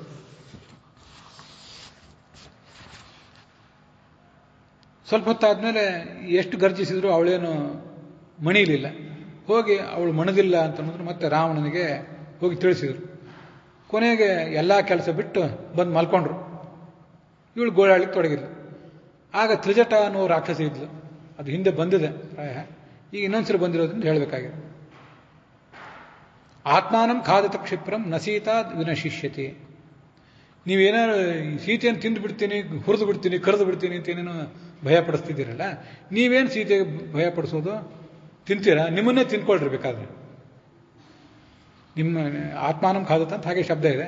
ನಿಮ್ಮನ್ನೇ ತಿಂದ್ಕೊಳ್ರಿ, ನಿಮ್ಮ ಮನೆಯಲ್ಲಿದ್ದು ಬೇರೆ ಏನಾದ್ರು ತಿಂದ್ಕೊಳ್ರಿ, ಸೀತೆಯನ್ನೇನು ತಿಂತೀರಿ? ಅವಳಿಗೆ ಎಂದೂ ನಾಶ ಇಲ್ಲ, ಅಳಿವಿಲ್ಲ, ಇದನ್ನು ತಿಳ್ಕೊಳ್ರಿ. ನನಗೊಂದು ಭಯಾನಕವಾದ ಸ್ವಪ್ನ ಬಿದ್ದಿತ್ತು. ಇವಳು ಗಂಡ ಬರ್ತಾನೆ, ರಾಕ್ಷಸನ ಸದೆ ಬಡಿತಾನೆ, ರಾವಣ ಸೋತೋಗ್ತಾನೆ, ಅದೆಲ್ಲ ಕನಸು ನಾನು ಕಂಡಿದ್ದೇನೆ. ಆವಾಗ ನಿಮಗೂ ಆಪತ್ತು ತಪ್ಪಿದ್ದಲ್ಲ. ಇವತ್ತು ಬೆದರಿಸಿದ್ದೀರಲ್ಲ ಅವಳನ್ನು, ನಿಮಗೂ ಆಪತ್ತು ತಪ್ಪಿದ್ದಲ್ಲ. ಆದ್ದರಿಂದ ನಿಮಗೇನಾದರೂ ನಾಳಿನ ಆಪತ್ತಿನ ಪ್ರಸಂಗದಲ್ಲಿ ಬದುಕಿ ಉಳಿಬೇಕು ಅಂತಿದ್ರೆ, ಸುರಕ್ಷಿತರಾಗಿರ್ಬೇಕು ಅಂತಿದ್ರೆ, ಸೀತೆಗೆ ಕಾಲು ಬೀಳ್ರಿ ಹೋಗಿ. ಅವಳೇನು ಅನುಗ್ರಹ ಮಾಡಿದರೆ ಆದೀತು. ಯಸ್ಯಾ ಹೇವಂ ವಿಧ ಸ್ವಪ್ನ, ಹೀಗೊಂದು ಸ್ವಪ್ನ ಬಿದ್ದಿತ್ತು, ಅವಳ ಕುರಿತಾಗಿ ನನಗೆ ಸ್ವಪ್ನ ಬಿದ್ದಿತ್ತು, ಆದ್ರಿಂದ ಈ ಆಪತ್ತು ತಪ್ಪಿದ್ದಲ್ಲ ಅಂತ ಅವಳಿಂದ ತ್ರಿಜಟ. ಆಗ ಬಹಳ ಸಂತೋಷ ಆಯಿತು ಸೀತೆಗೆ. ಅವೋಚದ್ಯಜಿ ತತ್ತಥ್ಯಂ ಭವೇಯಂ ಶರಣಂ ವಿವಹ. ಸರಿ, ಈ ತ್ರಿಜಟ ಹಾಗೆ ಹೇಳುವುದು ಹೌದಾದರೆ ನಾನು ನಿಮ್ಮನ್ನೆಲ್ಲ ರಕ್ಷಣೆ ಮಾಡ್ತೀನಿ ಅಂತ ಅಂದ್ಲವಳು. ಮುಂದೆ ನಾನೇನು ಮಾಡಿದೆ? ಇಕ್ಷ್ವಾಕುವಂಶದ ಅರಸರ ಸ್ತೋತ್ರ ಮಾಡಿದೆ. ಹಿಂದೆ ಬಂದಿದ್ದಾನೆ, ಇದೇ ಸುಂದರಕಾಂಡದ ಇದೇ ಭಾಗದಲ್ಲಿ ನಾವು ಇದನ್ನು ನೋಡಿದ್ದೇವೆ. ಆಗ ನಾನು ಕೇಳಿದೆ, ಸೀತೆ ಕೇಳಿದ್ದು, ಯಾರ ನೀನು, ಎಲ್ಲಿಂದ ಬಂದಿದ್ದಿ ಅಂತನ್ನುವುದನ್ನೆಲ್ಲ ಅವನನ್ನು ಕುರಿತು ಪ್ರಶ್ನೆ ಕೇಳಿದ್ದು. ಆಗ ಅವನು ಕ್ರಮವಾಗಿ ಅದಕ್ಕೆ ಉತ್ತರ ಹೇಳಿದೆ. ಸುಗ್ರೀವ ನಾಮ ವಿಕ್ರಾಂತಹ, ಸುಗ್ರೀವ ಅಂತ ಒಬ್ಬ ವಾನರ ಇದ್ದಾನೆ, ರಾಮನಿಗೂ ಅವನಿಗೂ ಸ್ನೇಹ ಏರ್ಪಟ್ಟಿದೆ ಅಂತನ್ನೋದನ್ನೆಲ್ಲ ಅವನು ಹೇಳಿದ. ನಾನೀಗ ರಾಮನ ಸುಗ್ರೀವನ ಅಣತಿಯಂತೆ ಇಲ್ಲಿಗೆ ಬಂದಿದ್ದೇನೆ, ನಿನ್ನನ್ನು ಬೇಕಾದರೆ ಅವ್ರ ಬಳಿಗೆ ಕರ್ಕೊಂಡು ಹೋಗ್ಲಿಕ್ಕೆ ಸಿದ್ಧ ಇದ್ದೇನೆ ಎಲ್ಲ ಹೇಳಿದ್ದವಳು. ಆದರೆ ಆಕೆ ಅದನ್ನು ಒಪ್ಪಲಿಲ್ಲ. ಒಪ್ಪದೇ ಇದ್ದಾಗ ಒಂದೇನಾದರೂ ನೆನಪಿಗೆ ಗುರುತು ಕೊಡು ಅಂತ ಕೇಳಿದೆ. ಗೃಹ್ಯತ ಮಣಿರುತ್ತಮ ಅಂತ ಚೂಡಾಮಣಿಯನ್ನು ಕೊಟ್ಟಳು. ಚೂಡಾಮಣಿಯನ್ನು ತೋರಿಸಿದ ಅವನು ಕಪಿಗಳಿಗೆಲ್ಲರಿಗೂ ಕೂಡ. ಮತ್ತು ಮುಂದೆ ನನ್ನ ಸಮಾಚಾರವನ್ನು ರಾಮ ಲಕ್ಷ್ಮಣ ಸುಗ್ರೀವ ಎಲ್ರಿಗೂ ಹೇಳು, ಬೇಗ ಅವ್ರು ಬರಬೇಕು, ಇನ್ನೊಂದು 2 ತಿಂಗಳಿಗಿಂತ ಹೆಚ್ಚು ವಿಳಂಬ ಆದರೆ ನಾನು ಉಳಿಲಿಕ್ಕಿಲ್ಲ ಅಂತ ಅವಳು ನನಗೆ ಹೇಳಿ ಕಳಿಸಿದ್ಲು. ಮುಂದೆ ಈ ರಾಕ್ಷಸರನ್ನು ಒಂದು ಕೈ ನೋಡ್ಕೋಬೇಕು ಅಂತ ನಾನು ನನ್ನ ಶರೀರವನ್ನು ಬೆಳೆಸಿದೆ, ಲಂಕಾ ಉಪವನವನ್ನೆಲ್ಲ ನಾಶ ಮಾಡಿದೆ. ಅವ್ರು ಹೋಗಿ ರಾವಣನಿಗೆ ದೂರು ಕೊಟ್ಟರು. ನಾನು ರಾವಣನನ್ನು ಸಂದರ್ಶಿಸಿದೆ. ಅವನ ಆ ಲಂಕಾನಗರದ ಒಂದು ದೇವಸ್ಥಾನ ಅದನ್ನು ಕೂಡ ನಾಶಪಡಿಸಿದೆ. ರಾವಣನ ಮಗ ಅಕ್ಷಕುಮಾರ, ಜಂಬುಮಾಲಿ, ಪ್ರಹಸ್ತನ ಮಗ, ಹೀಗೆ ಅನೇಕರನ್ನ ನಾನು ಸದೆ ಬಡಿದೆ. ಬ್ರಹ್ಮಾಸ್ತ್ರದಿಂದ ಕಟ್ಟಬೇಕಾಯ್ತು. ಇಂದ್ರಜಿತ್ ನನ್ನಲ್ಲಿ ಬಂದು ಅಸ್ಯಾಹಂ ದರ್ಶನಾಕಾಂಕ್ಷಿ ಪ್ರಾಪ್ತಃ ತದ್ಭವನಂ ವಿಭೋ ರಾಮದೂತಂ ಚ ಮಾಂ ವಿದ್ಧಿ, ನನ್ನನ್ನು ರಾಮದೂತ ಅಂತ ತಿಳ್ಕೋ ಅಂತ ಆ ರಾವಣನಿಗೆ ನನ್ನ ಪರಿಚಯ ಮಾಡಿಸಿಕೊಂಡೆ. ಮತ್ತೆ ವಾಲಿಯನ್ನ ರಾಮ ಕೊಂದು ಸುಗ್ರೀವನನ್ನ ರಾಜನನ್ನಾಗಿ ಮಾಡಿದ್ದನ್ನು ಕೂಡ ಹೇಳಿದೆ. ನೈವಂ ರಾಕ್ಷಸ ಶಾರ್ದೂಲ ತ್ಯಜ್ಯತಾ ಮೇಜ ನಿಶ್ಚಯ. ಇವತ್ತು ಸೀತೆಯನ್ನು ಏನಾದ್ರು ಮಾಡಿ ಒಲಿಸ್ಕೋಬೇಕು ಅಂತ ಆಲೋಚನೆ ಮಾಡಿದ್ದೆಲ್ಲ ಅದನ್ನು ಬಿಟ್ಟು ಬಿಡು ಅಂತ ಅವನಿಗೆ ಸಮಾಧಾನ ಹೇಳಿದೆ. ಹೀಗಾದಾಗ ನಾನು ಕೊಂದೇ ಬಿಡಬೇಕು ಅಂತ ಬಂದ. ವಿಭೀಷಣ ಬಂದ, ಬಿಡಿಸಿದ. ಮುಂದೆ ನನ್ನ ಬಾಲಕ್ಕೆ ಏನಾದ್ರು ಅಂಗಚ್ಛೇದ ಮಾಡಬೇಕು ಅಂತ ಆಲೋಚನೆ ಮಾಡಿ ಬಟ್ಟೆಗಳನ್ನು ಸುತ್ತಿದ್ರು. ಮತ್ತು ನನ್ನ ಹೊಡೆದು ಅದಕ್ಕೆ ಬೆಂಕಿ ಹಚ್ಚಿದ್ರು. ನಾನು ಇಡೀ ನಗರವನ್ನೆಲ್ಲ ಸುಟ್ಟಾಕಿದೆ, ಬೃಹದಾಕಾರ ಮಾಡಿಕೊಂಡೆ, ಇಡೀ ನಗರವನ್ನೆಲ್ಲ ಸುಟ್ಟಾಕಿದೆ. ನನಗೆ ಆವಾಗ ಭಯ ಆಯಿತು, ಸೀತೆ ಏನಾಗಿಬಿಟ್ಲು, ಅವಳ ಗತಿ ಏನಾಯಿತು ಅಂತ. ಮುಂದೆ ಕೆಲವು ಶುಭ ಲಕ್ಷಣಗಳನ್ನು ನೋಡಿದೆ. ಹೀಗಾದರೆ ಸೀತೆ ಏನೂ ಆಗಿರಲಿಕ್ಕಿಲ್ಲ. ರಾಘವಸ್ಯ ಪ್ರಭಾವೇಣ ಭವತಾಂ ಚೈವ ತೇಜಸ. ಅಂತೂ ಸೀತೆ ಸುರಕ್ಷಿತರಾಗಿದ್ದು ಮತ್ತೆ ಇಲ್ಲಿಗೆ ಹಾರಿ ಬಂದಿದ್ದೀನಿ. ಶ್ರೀರಾಮನ ಅನುಗ್ರಹ, ನಿಮ್ಮೆಲ್ಲರ ಒಂದು ತೇಜಸ್ಸು, ನಿಮ್ಮೆಲ್ಲರ ಹಾರೈಕೆ, ಅದ್ರ ಮೂಲಕ ನಾನು ಇಲ್ಲಿಗೆ ಬಂದಿದ್ದೇನೆ. ಇಷ್ಟೆಲ್ಲ ಕೆಲಸ ಮಾಡಿ ಬಂದಿದ್ದೀನಿ. ಇನ್ನೇನು ಮಾಡಿಲ್ಲ ನಾನು, ಅದನ್ನು ನೀವು ಮಾಡಬೇಕು. ಒಂದಿಷ್ಟು ಹಾಳು ಮಾಡಿ ಬಂದಿದ್ದೀನಿ, ಉಳಿದೆಲ್ಲ ಹಾಳು ಮಾಡೋ ಕೆಲಸವನ್ನು ನೀವು ಮಾಡಬೇಕು.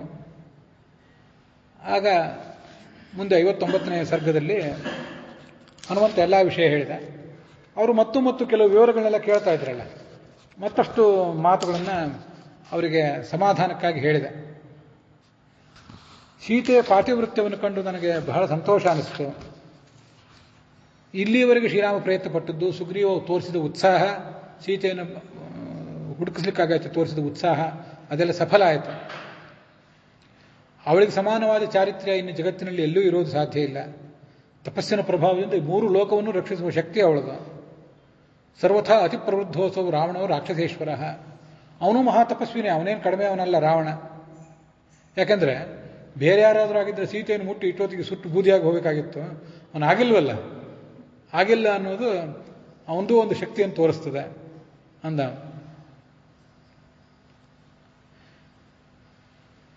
ಸೀತೆ ಏನಾದರೂ ಕುಪಿತಳಾದರೆ ಆ ಕೋಪದ ಪ್ರಭಾವದಿಂದ ಇಡೀ ಜಗತ್ತನ್ನು ಸುಟ್ಟಾಕಬಲ್ಲಂತಹ ಶಕ್ತಿ ಇದೆ ಅವಳಿಗೆ.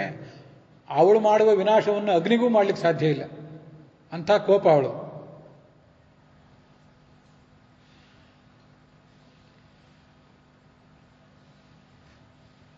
ನಾವೆಲ್ಲ ಒಂದು ಪ್ರಯತ್ನ ಮಾಡಬೇಕು, ಹನುಮಂತ ಹೇಳಿದ. ಜಾಂಬುವಂತ ಮೊದಲಾದ ಎಲ್ಲರ ಕಪಿಗಳ ಅಪ್ಪನೆಯನ್ನು ಪಡ್ಕೊಂಡು ಲಂಕಾನಗರಕ್ಕೆ ಹೋಗಿ ಆ ರಾವಣನನ್ನು ಸದೆ ಬಡಿದು ಸೀತೆಯನ್ನು ತಂದು ಬಿಡೋದೇ ಯೋಗ್ಯ.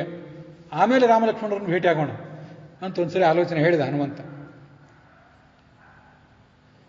ಅದಕ್ಕೆ ಅಂಗದನು ಕೂಡ ಹೌದು ಹಾಗೆ ಮಾಡೋಣ ಅಂತ ಅವ್ರಿಗೆ ಉತ್ಸಾಹ. ಅಲ್ಲಿ ತನಕ ಹೋಗೋದೇನು, ಈಗ ಬಂದಿದ್ದೀವಿ, ಇದನ್ನು ಮುಗಿಸೇ ಹೋಗಿಬಿಡೋಣ ಅಂತ ಅವ್ರದ್ದೆಲ್ಲ ಉತ್ಸಾಹ. ಆಗ ಆ ಜಾಂಬವಂತ ಅವರೆಲ್ಲರನ್ನು ತಡೆದ. ಹೀಗೆ ಮಾಡೋದು ಯೋಗ್ಯ ಅಲ್ಲ, ರಾವಣನ ಸಂಹಾರ ರಾಮನಿಂದನೇ ಆಗಬೇಕು, ರಾಮನ ಕೀರ್ತಿಯನ್ನು ನಾವು ರಕ್ಷಿಸಬೇಕು. ನಮ್ಮಲ್ಲಿ ಬೇಕಾದಷ್ಟು ಜನ ಕಪಿಗಳಿದ್ದಾರೆ, ಅಂಗದ ಇದ್ದಾನೆ, ಮೈಂದ ದ್ವಿವಿಧರಿದ್ದಾರೆ, ಪನಸ ಇದ್ದಾನೆ, ಎಲ್ಲರೂ ಇದ್ದಾರೆ. ಆದರೆ ನಾವೀಗ ರಾಮನ ಕೀರ್ತಿಯನ್ನು ರಕ್ಷಿಸಬೇಕು. ಜಯತ್ಯತಿಬಲೋ ರಾಮ ಲಕ್ಷ್ಮಣಶ್ಚ ಮಹಾಬಲಃ ರಾಜಾ ಜಯತಿ ಸುಗ್ರೀವೋ ರಾಘವೇಣ ಅಭಿಪಾಲಿತ. ಹನುಮಂತ ಹೇಳಿದ, ನನ್ನ ಹೆಸರನ್ನ ಅಲ್ಲೆಲ್ಲ ಘೋಷಣೆ ಮಾಡಿ ಬಂದಿದ್ದೀನಿ ಅಂತ ಅನ್ನೋದನ್ನು ಹೇಳಿದೆ. ಯಾವತ್ತೂ ಸೀತೆ ರಾಮನನ್ನೇ ಧ್ಯಾನಿಸ್ತಿರ್ತಾಳೆ ಅನ್ನೋದನ್ನು ದುಸ್ಥಿತಿಯನ್ನು ಮತ್ತೆ ಅವರಿಗೆ ವರ್ಣಿಸಿದ. ಸಚ್ಚಾರಿತ್ಯ ಇದೆ ಅವಳಲ್ಲಿ, ಭಕ್ತಿ ಇದೆ. ಹಾಗಿದ್ರೂ ರಾವಣನ ಇನ್ನೂ ಕೊಂದಿಲ್ಲ. ಅವಳೇ ಕೊಂದ್ಬಿಡ್ಬೋದಿತ್ತಲ್ಲ, ನಾವ್ಯಾಕೆ ಕೊಲ್ಬೇಕು? ಅಲ್ಲಿ ತನಕ ಯಾಕೆ ಹೋಗ್ಬೇಕು? ಆದರೆ ಅವಳ್ಯಾಕೆ ಕೊಂದಿಲ್ಲ ಅಂತಂದ್ರೆ, ತಾನು ಮಾಡಿದ ಪಾಪದಿಂದ ಅವನು ಈಗಾಗಲೇ ಸತ್ತು ಹೋಗಿದ್ದಾನೆ. ಇನ್ನು ರಾಮ ಆ ರಾವಣನನ್ನು ಕೊಲ್ಲಿಕ್ಕೊಂದು ನಿಮಿತ್ತ ಮಾತ್ರ. ಅದು ಶಾಸ್ತ್ರೀಯ ವಿಷಯವೇ. ಭಗವಂತ ಎಲ್ಲದಕ್ಕೂ ಕೂಡ ಪ್ರಧಾನ ಕಾರಣ. ಆದರೂ ಅವನು ನಿಮಿತ್ತ ಕಾರಣವೇ. ಎಲ್ಲವೂ ನಮ್ಮ ಕರ್ಮಕ್ಕನುಸಾರವಾಗಿ ಆಗೋದ್ರಿಂದ ಅವನು ಪ್ರಧಾನ ಕಾರಣ, ಪ್ರಧಾನನಾದ ನಿಮಿತ್ತ ಕಾರಣ. ನಮ್ಮ ಕರ್ಮಕ್ಕನುಸಾರವಾಗಿ ಎಲ್ಲ ಕೆಲಸಗಳನ್ನು ಹೀಗೆ ಭಗವಂತ ಮಾಡಿಸ್ತಾನೆ. ಪಾಪಗಳಿಂದಾಗಿ ಪಾಪದ ಫಲವನ್ನು ಪಡ್ಕೊಳ್ತೀವಿ, ಮತ್ತು ಪುಣ್ಯದಿಂದಾಗಿ ನಾವು ಪುಣ್ಯದ ಫಲವನ್ನು ಪಡ್ಕೊಳ್ತೀವಿ. ಅಂಗದನೂ ಅಂದ, ಹೌದು ಹೋಗೇ ಬಿಡೋಣ, ನಾವೇ ಈಗ ಹೋಗೇ ಬಿಡೋಣ ಅಂತ. ಅಯುಕ್ತಂ ತು ವಿನಾದೇವಿಯಂ ದೃಷ್ಟವದ್ಭಿಶ್ಚ ವಾನರಾಹ. ಇಲ್ಲಿ ತನಕ ಬಂದಿದ್ದೀವಿ, ಸೀತೆಯನ್ನು ನೋಡದೆ ಹಾಗೆ ಹೋಗೋದು, ಸೀತೆಯನ್ನು ನೋಡೇ ಹೋಗಿಬಿಡೋಣ, ಕರ್ಕೊಂಡೇ ಹೋಗಿಬಿಡೋಣ ಅಂತ ಅಂಗದನು ಅಂದ. ಜಾಂಬವಂತ ನೈಷಾ ಬುದ್ಧಿರ್ ಮಹಾಬುದ್ಧೆ, ನೀನು ಒಳ್ಳೆ ಬುದ್ಧಿವಂತನೇ, ಅದು ಈ ಸಂದರ್ಭದಲ್ಲಿ ಆಲೋಚನೆ ಬೇಡ. ನಾನೇತು ಕಪಿರಾಜೇನ, ನಮಗೆ ಸುಗ್ರೀವ ಏನು ಅಪ್ಪಣೆ ಕೊಟ್ಟಿದ್ದಾನೆ, ನೋಡಿ ಬನ್ರಿ ಅಂತ ಅಪ್ಪಣೆ ಕೊಟ್ಟಿದ್ದಾನೆ, ಕರ್ಕೊಂಡು ಬನ್ರಿ ಅಂತ ಅಪ್ಪಣೆ ಏನು ಕೊಟ್ಟಿಲ್ಲ, ಅದು ಬೇಡ ಈಗ. ಆದ್ದರಿಂದ ಅವ್ರು ಏನು ಹೇಳಿದ್ರು ಅಷ್ಟನ್ನು ಹೋಗಿ ನಾವಲ್ಲಿ ತಿಳಿಸೋಣ. ಎಲ್ಲರ ಕಪಿಗಳ ಸನ್ನಿಧಾನದಲ್ಲಿ, ಕಪಿಗಳ ನಡುವೆ ರಾಮ ಏನು ಪ್ರತಿಜ್ಞೆ ಮಾಡಿದ್ದಾನೆ? ಆ ಶತ್ರುವನ್ನು ಜಯಿಸಿ ರಾವಣನನ್ನು ಕೊಂದು ಸೀತೆಯನ್ನು ಕರೆತರ್ತೀನಿ ಅಂತ ಪ್ರತಿಜ್ಞೆ ಮಾಡಿದ್ದಾನೆ. ನಾವೇ ಕರ್ಕೊಂಡು ಹೋದರೆ ಸೀತೆಯನ್ನು ಅವನಿಗೆ ತೃಪ್ತಿ ಆಗಲಿಕ್ಕಿಲ್ಲ, ಅದು ಬೇಡ. ನಿಮ್ಮ ಆಲೋಚನೆ, ನಿಮ್ಮ ಉತ್ಸಾಹ ಮೆಚ್ಚಬೇಕಾದದ್ದೇ, ಆದರೂ ಅದೀಗ ಬೇಡ. ನಾವು ಮುಂದೆ ರಾಮನ ಅಭಿಪ್ರಾಯ ಏನಿದೆ ಅದನ್ನು ನೋಡೋಣ, ಸುಗ್ರೀವನ ಅಭಿಪ್ರಾಯ ಏನಿದೆ ಅದನ್ನು ನೋಡೋಣ ಅಂತ ಹೀಗೆಲ್ಲ ಅವರು ಆಲೋಚನೆ ಮಾಡಿದರು. ಆಗ ಅವರಿಗೆಲ್ಲರಿಗೂ ಆ ಮಾತು ಒಪ್ಪಿಗೆ ಆಯಿತು. ತಥೋ ಜಾಂಬವತೋ ವಾಕ್ಯಂ ಅಗ್ರಣ್ಣ ಅಂತ ವನೌಕಸಃ ಒಪ್ಪಿದರು. ಮುಂದೆ ಅವರು ಅಲ್ಲಿಂದ ಮರಳಿ ಹೊರಟರು, ಕಿಷ್ಕಿಂಧ ಕಡೆಗೆ ಮರಳಿ ಹೊರಟರು. ಆಕಾಶದಲ್ಲಿ ಹಾರಿ ಹೋಗ್ತಾ ಇದ್ರು. ಸೀತೆಯನ್ನು ಕಂಡು ಬಂದಿದ್ದಾನೆ ಹನುಮಂತ ಅನ್ನೋ ಉತ್ಸಾಹ ಬೇರೆ. ನಡುವಲ್ಲೊಂದು ಮಧುವನ ಅಂತ ಒಂದು ವನ, ಅನೇಕ ಹಣ್ಣಿನ ವೃಕ್ಷಗಳು, ದೊಡ್ಡ ಪ್ರಮಾಣದಲ್ಲಿ ಜೇನುತುಪ್ಪ ಎಲ್ಲ ಸಿಗುವಂಥ ಒಂದು ಸುಂದರವಾದ ಪರಿಸರ. ಎತ್ತನ್ ಮಧುವನಂ ನಾಮ ಸುಗ್ರೀವಸ್ಯ ಅಭಿರಕ್ಷಿತಂ ಯದ್ರಕ್ಷಿತಿ ಮಹಾವೀರ್ಯ ಸದಾ ಕಪಿಮುಖ ದಧಿಮುಖ ಕಪಿ. ಅಲ್ಲಿ ಈ ಸುಗ್ರೀವನ ಸೋದರ ಮಾವ ಒಬ್ಬ ದಧಿಮುಖ ಅನ್ನುವ ಕಪಿ, ಅದರ ಮುಖ್ಯಸ್ಥ ಆಗಿದೆ, ಅದನ್ನು ಕಾಯ್ತದ್ದು. ಇವರಿಗೆ ಮೊದಲೇ ಉತ್ಸಾಹ ತುಂಬಿ ಹೋಗಿದವರಾಗಿದ್ದು ಎಲ್ಲ ಕಪಿಗಳು. ಅಂಗದನ ಹತ್ರ ಹೋದರು. ಈಗ ಅವನೇ ನಾಯಕ, ನಮಗೆ ಇಲ್ಲೊಂದಿಷ್ಟು ವಿಹಾರ ಮಾಡಬೇಕು ಅಂತ ಮನಸ್ಸಾಗಿದೆ ಅಂತ. ಕುಮಾರ ಅಂಗದಂ ಪ್ರತಿ ಮಧೂನಿ ಅಯಾಚಂತ. ಆವಾಗ ಅವನು ಸಮ್ಮತಿ ಕೊಟ್ಟ ಕೂಡಲೇ ಆ ಕಪಿಗಳೆಲ್ಲ ಆ ವೃಕ್ಷಗಳನ್ನು ಏರಿದರು. ಗಡ್ಡೆ, ಗೆಣಸು, ಹಣ್ಣು ಏನೇನು ತಿನ್ನಬೇಕೋ ತಿಂದರು. ಜೇನುತುಪ್ಪ ಕುಡಿದ್ರು. ಅದರಿಂದ ಮದ ಏರಿದಂತಾಯಿತು. ಕೆಲವರು ಹಾಡ್ತಾ ಇದ್ರು. ಅದನ್ನು ತುಂಬ ಸುಂದರವಾಗಿ ವರ್ಣನೆ ಮಾಡ್ತಾರೆ ವಾಲ್ಮೀಕಿಗಳು. ಮುದಿತಾಹ ಪ್ರೇರಿತಾಶ್ಚ ಪ್ರಣೃತ್ಯಂತಹ ಭವನ್. ಕೆಲವರು ಕುಣಿದರು, ಕೆಲವರು ಹಾಡಿದರು, ಕೆಲವರು ನಮಸ್ಕಾರ ಮಾಡ್ತಾ ಇದ್ರು. ಯಾರಿಗೆ ನಮಸ್ಕಾರ ಮಾಡ್ತಿದ್ರು? ಕೇಚಿತ್ ಪ್ರಹಸಂತ, ಕೆಲವರು ನಗ್ತಾ ಇದ್ರು. ಪಠಂತ ಕೇಚಿತ್ ವಿಚರಂತ ಕೇಚಿತ್, ಏನೋ ಪಾರಾಯಣ ಮಾಡ್ತಿದ್ರು. ಕೆಲವರು ಮದ ಜಾಸ್ತಿಯಾಗಿ ಪಾರಾಯಣ ಮಾಡ್ತಿದ್ರು. ಪ್ಲವಂತ ಕೇಚಿತ್, ಜಿಗದಾಡ್ತಾ ಇದ್ರು. ಕೆಲವರು ಏನೋ ಗೋಳಾಡುವಂತ ಕಾಣಿಸ್ತಾ ಇದ್ರು. ಪ್ರಳಪಂತಿ ಅನರ್ಥಕಂ ವಾಚಂ ಕುರುವಂತಿ ಪಠಂತಿ ಕಿಮಪಿ ಪೂರ್ವಮಧೀತಂ ಉಚ್ಚಾರಯಂತಿ ಇತ್ಯರ್ಥ. ಏನೋ ಹಿಂದೆ ಕಲ್ತದ್ದನ್ನು ಪಾರಾಯಣ ಮಾಡ್ಲಿಕ್ಕೆ ಅದೊಂದು ಅವಕಾಶ ಮಾಡಿಕೊಂಡ್ರು. ಸತ್ಯಧರ್ಮ ಸ್ವಾಮಿಗಳು ಬರೀತಾರೆ. ಅಂತೂ ನಾನಾ ಥರದ ಚೇಷ್ಟೆಗಳನ್ನು ತೋರಿಸಿದ್ರು. ಮೇಲಿಂದ ಕೆಲವರು ಕೆಳಗೆ ಹಾರ್ತಾ ಇದ್ರು, ಕೆಳಗಿನಿಂದ ಕೆಲವರು ಮೇಲೆ ಹಾರ್ತಾ ಇದ್ರು. ಒಬ್ಬ ಏನೋ ಗಾನ ಮಾಡ್ತಾ ಇದ್ರೆ ಮತ್ತೊಬ್ಬ ಅವನನ್ನು ಹಾಸ್ಯ ಮಾಡ್ತಿದ್ದ. ಒಬ್ಬ ಯಾನು ವಾನರ ಅಳ್ತಾ ಕೂತಿದ್ದ, ಇನ್ನೊಬ್ಬ ಅವನನ್ನು ತಿವಿತಾ ಇದ್ದ. ಹೀಗೆ ನಾನಾ ಥರದ ಚೇಷ್ಟೆಗಳನ್ನು ಮಾಡಿದರು. ಅಲ್ಲಿ ಮಧುಪಾನ ಮಾಡಿ ಮತ್ತರಾಗದೇ ಇದ್ದವ್ರು ಯಾರೂ ಇರಲಿಲ್ಲ. ಎಲ್ಲರಿಗೂ ಮದ ಏರೇ ಬಿಟ್ಟಿತ್ತು. ಆವಾಗ ಅಲ್ಲಿ ಬಂದ ಅವನು ದಧಿವಕ್ತ್ರ ಅಂತ ಒಬ್ಬ. ದಧಿಮುಖ ಅಂತ ಏನಿದ್ದಾನಲ್ಲ, ಆ ದಧಿಮುಖ ಮುಖ್ಯಸ್ಥ ಅವನು ಬೇರೆ, ಇನ್ನೊಬ್ಬ ದಧಿವಕ್ತ್ರ ಅಂತ ಮತ್ತೊಬ್ಬ ಕಾವಲುಗಾರ ಅವನು ಬಂದ.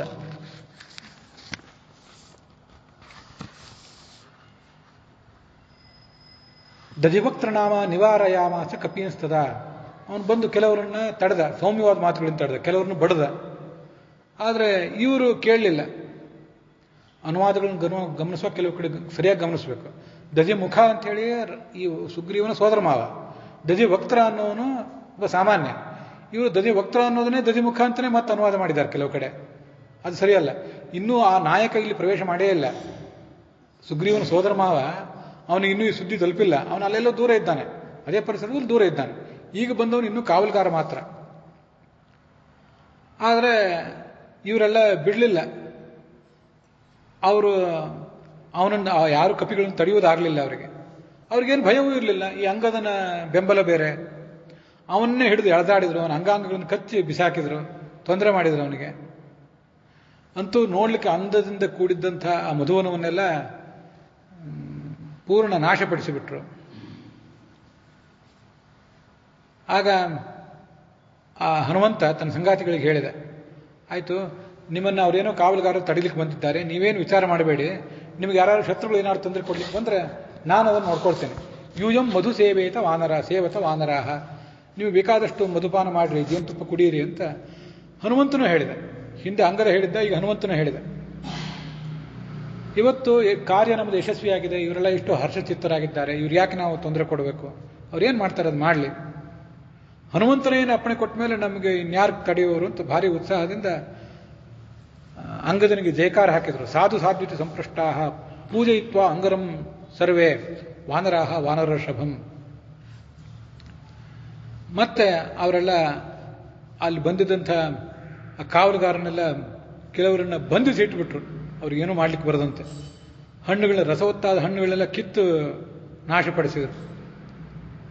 ಆ ವನಪಾಲಕರ ಮೇಲೆ ಈ ವಾನಕರು ಎರಗಿ ಅವರನ್ನು ಸದೆ ಪಡೆದ್ರು. ಕೊಳಗದ ಗಟ್ಟಲೆ, ದ್ರೋಣದ ಗಟ್ಟಲೆ ಜೇನುತುಪ್ಪ ಕುಡಿದ್ರು. ಸುಮ್ಮನೆ ಏನೋ ಒಂದು ತಂಬಿಗೆ ಒಂದು ಲೋಟ ಅಲ್ಲ, ದೊಡ್ಡ ದೊಡ್ಡ ಪ್ರಮಾಣದಲ್ಲಿ ಜೇನುತುಪ್ಪ ಕುಡಿದ್ರು. ಕೇಚಿತ್ ಪೀತ್ವ ಅಪವಿದ್ಯಂತಿ ಮಧೂನೇ ಮಧುಪಿಂಗಲಾಹ. ಕುಡಿದು ಸಾಕಾಗಿ ಅದನ್ನು ಚೆಲ್ಲಾಡಿದ್ರು ಕೆಳಗೆ. ಕೆಲವರು ಮಧೋನ್ಮತ್ತರಾಗಿ ನಿಲ್ಲಿಕ್ಕೆ ಶಕ್ತಿ ಇಲ್ಲದಂತೆ ಕುಸಿದು ಬೀಳ್ತಾ ಇದ್ರು.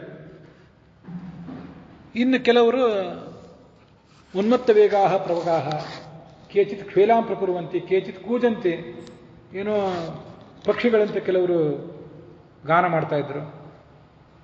ಅಂತೂ ಕೆಲವು ಕಪಿಗಳು ಸ್ಪಷ್ಟವಾಗಿ ಹೇಳಲಿಕ್ಕಾಗದಷ್ಟು ವಿಚಿತ್ರವಾದ ಲೀಲೆಗಳನ್ನು, ಅಸಹ್ಯವಾದ ಲೀಲೆಗಳನ್ನು ತೋರಿಸಿದರು. ತೇಪಿ ತೈಹಿ ವಾನರೈಹಿ ಭೀಮೈಹಿ ಪ್ರತಿಷಿದ್ಧಾ ದಿಶೋಗತಾ ಜಾನುಭಿಸ್ತು ಪ್ರಗೃಷ್ಟಾಶ್ಚ ದೇವಮಾರ್ಗಂ ಚ ದರ್ಶಿತಾ. ಸ್ಪಷ್ಟವಾಗಿ ಹೇಳಲಿಕ್ಕಾಗದೇ ಇರುವಂತೆ ಕೆಲವು ಲೀಲೆಗಳನ್ನು ತೋರಿಸಿದ್ರು ಅಂತ ಒಂದು ಮಾತು ಹೇಳಿದೆ. ಅದಕ್ಕೆ ಸತ್ಯಧರ್ಮ ಸ್ವಾಮಿಗಳು ಹೇಳ್ತಾರೆ, ದೇವಮಾರ್ಗ ಅಂದರೆ ಆಕಾಶ ಮಾರ್ಗ. ಆ ಕಾವಲುಗಾರರನ್ನು ನೆಲಕ್ಕೆ ಕೆಡವಿ ಅವ್ರಿಗೆ ಮೇಲೆ ಆಕಾಶ ತೋರಿಸಿದರು. ಕೆಳಗೆ ಬೀಳುವುದು ಅಂದರೆ ಕುಸ್ತಿಯಲ್ಲಿ ಸೋತು ಬೀಳೋದು ಅಂತ ಅರ್ಥ. ಬೆನ್ನು ನೆಲಕ್ಕೆ ಅಂಟಿಕೊಂಡಿತ್ತು, ಮುಖ ಮೇಲಿತ್ತು, ಹೀಗೆ ಅದನ್ನೆಲ್ಲ ತೋರಿಸಿದರು. ಕೊನೆಗೆ ಆ ದಧಿಮುಖನ ಸೇವಕರು ಆ ದಧಿಮುಖನಿಗೆ ಹೋಗಿ ಹೇಳಿದರು, ನಮಗೆಲ್ಲ ಹೀಗೆಲ್ಲ ಅವಮಾನ ಮಾಡಿದ್ದಾರೆ, ನಮಗೆ ಅಸಹ್ಯ ಆಗುವಂತೆ ಮಾಡಿದ್ದಾರೆ. ಆವಾಗ ಬನ್ನಿ ನಾವು ಅಲ್ಲಿಗೆ ಹೋಗೋಣ, ಅವರನ್ನು ಹಿಮ್ಮೆಟ್ಟಿಸೋಣ ಅಂತ ಆಗ ಅವನು ಪ್ರವೇಶ ಮಾಡಿದ. ಸುಗ್ರೀವನ ಸೋದರ ಮಾವ ಕಲ್ಲು ಬಂಡೆ ಏನೇನೋ ಸಾಲ ವೃಕ್ಷಗಳನ್ನೆಲ್ಲ ತಗೊಂಡು ಬಂದರು. ಆ ಸೇವಕರು ಈ ಕಪಿಗಳ ಮೇಲೆ ಪ್ರಹಾರ ಮಾಡಿದರು. ಆದರೆ ಆ ಅಂಗದನೇ ಆ ದಧಿಮುಖನನ್ನು, ಯಾರು ದಧಿಮುಖ ಇವನಿಗೆ ಅಜ್ಜ ಆಗಬೇಕು. ತಮ್ಮ ಚಿಕ್ಕಪ್ಪನಾದ ಸುಗ್ರೀವನಿಗೆ ಸೋದರ ಮಾವ, ತನ್ನ ತಂದೆಗೂ ಸೋದರ ಮಾವನೇ, ವಾಲಿಗೂ ಸೋದರ ಮಾವನೇ, ತನ್ನ ಅಜ್ಜ ಆಗಬೇಕು. ಅಂಥವನನ್ನು ಬಂಧುವನ್ನು ಹಿರಿಯ ಅನ್ನೋನ್ನು ವಿಚಾರ ಮಾಡಿದ್ರೆ ಚೆನ್ನಾಗಿ ಅವನನ್ನು ಬಡ್ದ. ರಕ್ತದಲ್ಲಿ ಮುಳುಗಿ ಹೋಗಿ ಬಿದ್ದ, ಅವನು ಮೂರ್ಛೆ ಹೋಗಿ ಬಿದ್ದಿದ್ದ ಎಷ್ಟೊತ್ತಿನ ತನಕ. ಆಮೇಲೆ ಹೇಳ್ದ, ಇವ್ರು ಏನಾದರೂ ಮಾಡ್ಕೊಳ್ಳಿ, ನಾವು ಸುಮ್ಮನೆ ಸುಗ್ರೀವನ ಹತ್ರ ಹೋಗೋಣ, ರಾಮನ ಹತ್ರ ಹೋಗೋಣ, ಅವರಿಗೆ ನಡೆದ ಸಂಗತಿಯನ್ನು ಹೇಳೋಣ. ಇನ್ನು ನಾವೆಷ್ಟು ತಡೆಯೋದು ಸಾಧ್ಯ ಇದೆ? ಇವರು ಎಲ್ಲ ಶಕ್ತಿಶಾಲಿಗಳು, ಇವ್ರ ಸಂಖ್ಯೆ ಹೆಚ್ಚಿದೆ ಅಂಥೇಳಿ ಅವರೆಲ್ಲ ಸುಗ್ರೀವನ ಕಡೆಗೆ ಓಡಿ ಹೋದರು. ಅವರೆಲ್ಲ ಆ ಸುಗ್ರೀವನಿಗೆ ನಮಸ್ಕಾರ ಮಾಡಿದರು. ಸ ದೀನವದನೋ ಭೂತ್ವ ಕೃತ್ವ ಶಿರಸಿ ಚಾಂಜಲಿಂ ಸುಗ್ರೀವಸ್ಯ ಶುಭೌ ಮೂರ್ಧ್ವ ಚರಣವು ಪ್ರತ್ಯಪೀಡಯತ್. ಹೋಗಿ ಅವನಿಗೆ ನಮಸ್ಕಾರ ಮಾಡಿ ನಡೆದ ಸಂಗತಿಯನ್ನೆಲ್ಲ ಹೇಳಲಿಕ್ಕೆ ತೊಡಗಿದ ಅಂತ. ಅಲ್ಲಿಗೆ 52ನೇ ಸರ್ಗ ಸಮಾಪ್ತ ಆಗಿದೆ. ತಾತ್ಪರ್ಯ ನಿರ್ಣಯದ ಒಂದೆರಡು ಸಂಗತಿಗಳನ್ನು ನೋಡಿ ಇವತ್ತಿನ ಈ ಆಖ್ಯಾನವನ್ನು ಮುಗಿಸೋಣ. 52 62ನೇ ಅಧ್ಯಾಯ ಸಮಾಪ್ತ ಆಗಿದೆ. ಸುಗ್ರೀವಾದ ನೋಡೇ ಊಹೆ ಮಾಡಿದ್ದ, ಇವರೆಲ್ಲ ಸೀತೆಯನ್ನು ಕಂಡು ಬಂದಿದ್ದಿರಬೇಕು, ಅದಕ್ಕಾಗಿ ಇವರಿಗೆ ಈ ಉತ್ಸಾಹ ಅಂತ ಅದನ್ನು ನೋಡಿ ತಿಳ್ಕೊಂಡ.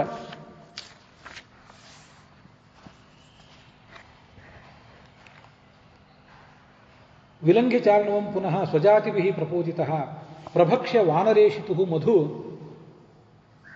ಪ್ರಭುಂ ಸಮೇಯಿವಾನ್. ಆ ಸುಗ್ರೀವನ ಮಧುವನದಲ್ಲಿದ್ದಂಥ ಮಧುಪಾನ ಮಾಡಿ ಹನುಮಂತನೂ ತಿಂದ ಅಂತಲೇ ಇದೆ. ತಿನ್ನಿಸಿ ಮುಂದೆ ಅವನು ಆ ಸುಗ್ರೀವನ ಬಳಿಗೆ ಎಲ್ಲರೂ ಕೂಡ ಮುಂದೆ ಹೋದರು ಅಂತ. ಸುಗ್ರೀವನು ಅದನ್ನು ಊಹಿಸಿದ, ಇಷ್ಟೆಲ್ಲ ಇವರು ಸಂತೋಷಪಟ್ಟಿದ್ದಾರೆ, ಇಷ್ಟೆಲ್ಲ ದಾಂಧಲೆ ಹಾಕಿದ್ದಾರೆ ಅಂದರೆ ಕೆಲಸ ಮಾಡ್ಕೊಂಡು ಬಂದಿದ್ದಿರಬೇಕು ಅಂತ ಅವನು ಸುಮ್ಮನೆ ಆದ, ಸಮಾಧಾನವನ್ನೇ ಪಟ್ಟ. ಅಲ್ಲಿಗೆ 62ನೇ ಸರ್ಗ ಸಮಾಪ್ತವಾಗಿದೆ. ಇವತ್ತಿನ ಈ ಭಾಗವೂ ಕೂಡ ಸಮಾಪ್ತ ಆಗಿದೆ. ಹುಸಿಯ ನಾಡಿ ಹೊಟ್ಟೆ ಹೊರೆವ ವಿಷಯದಲ್ಲಿ ರಸಿಕನಂದು ಹುಸಿಗೆ ಹಾಕಿದ್ರು ಇನ್ನು ಶ್ರೀಕೇಶನೇ ಈಶನಿನ್ನ ಚರಣ ಭಜನೆ ಆಸೆಯಿಂದ ಮಾಡುವೆ ದೋಷರಾಶಿ ನಾಶ ಮಾಡು ಶ್ರೀಶಕೇಶವ. ಶ್ರೀಕೃಷ್ಣಾರ್ಪಣ ಮಸ್ತು.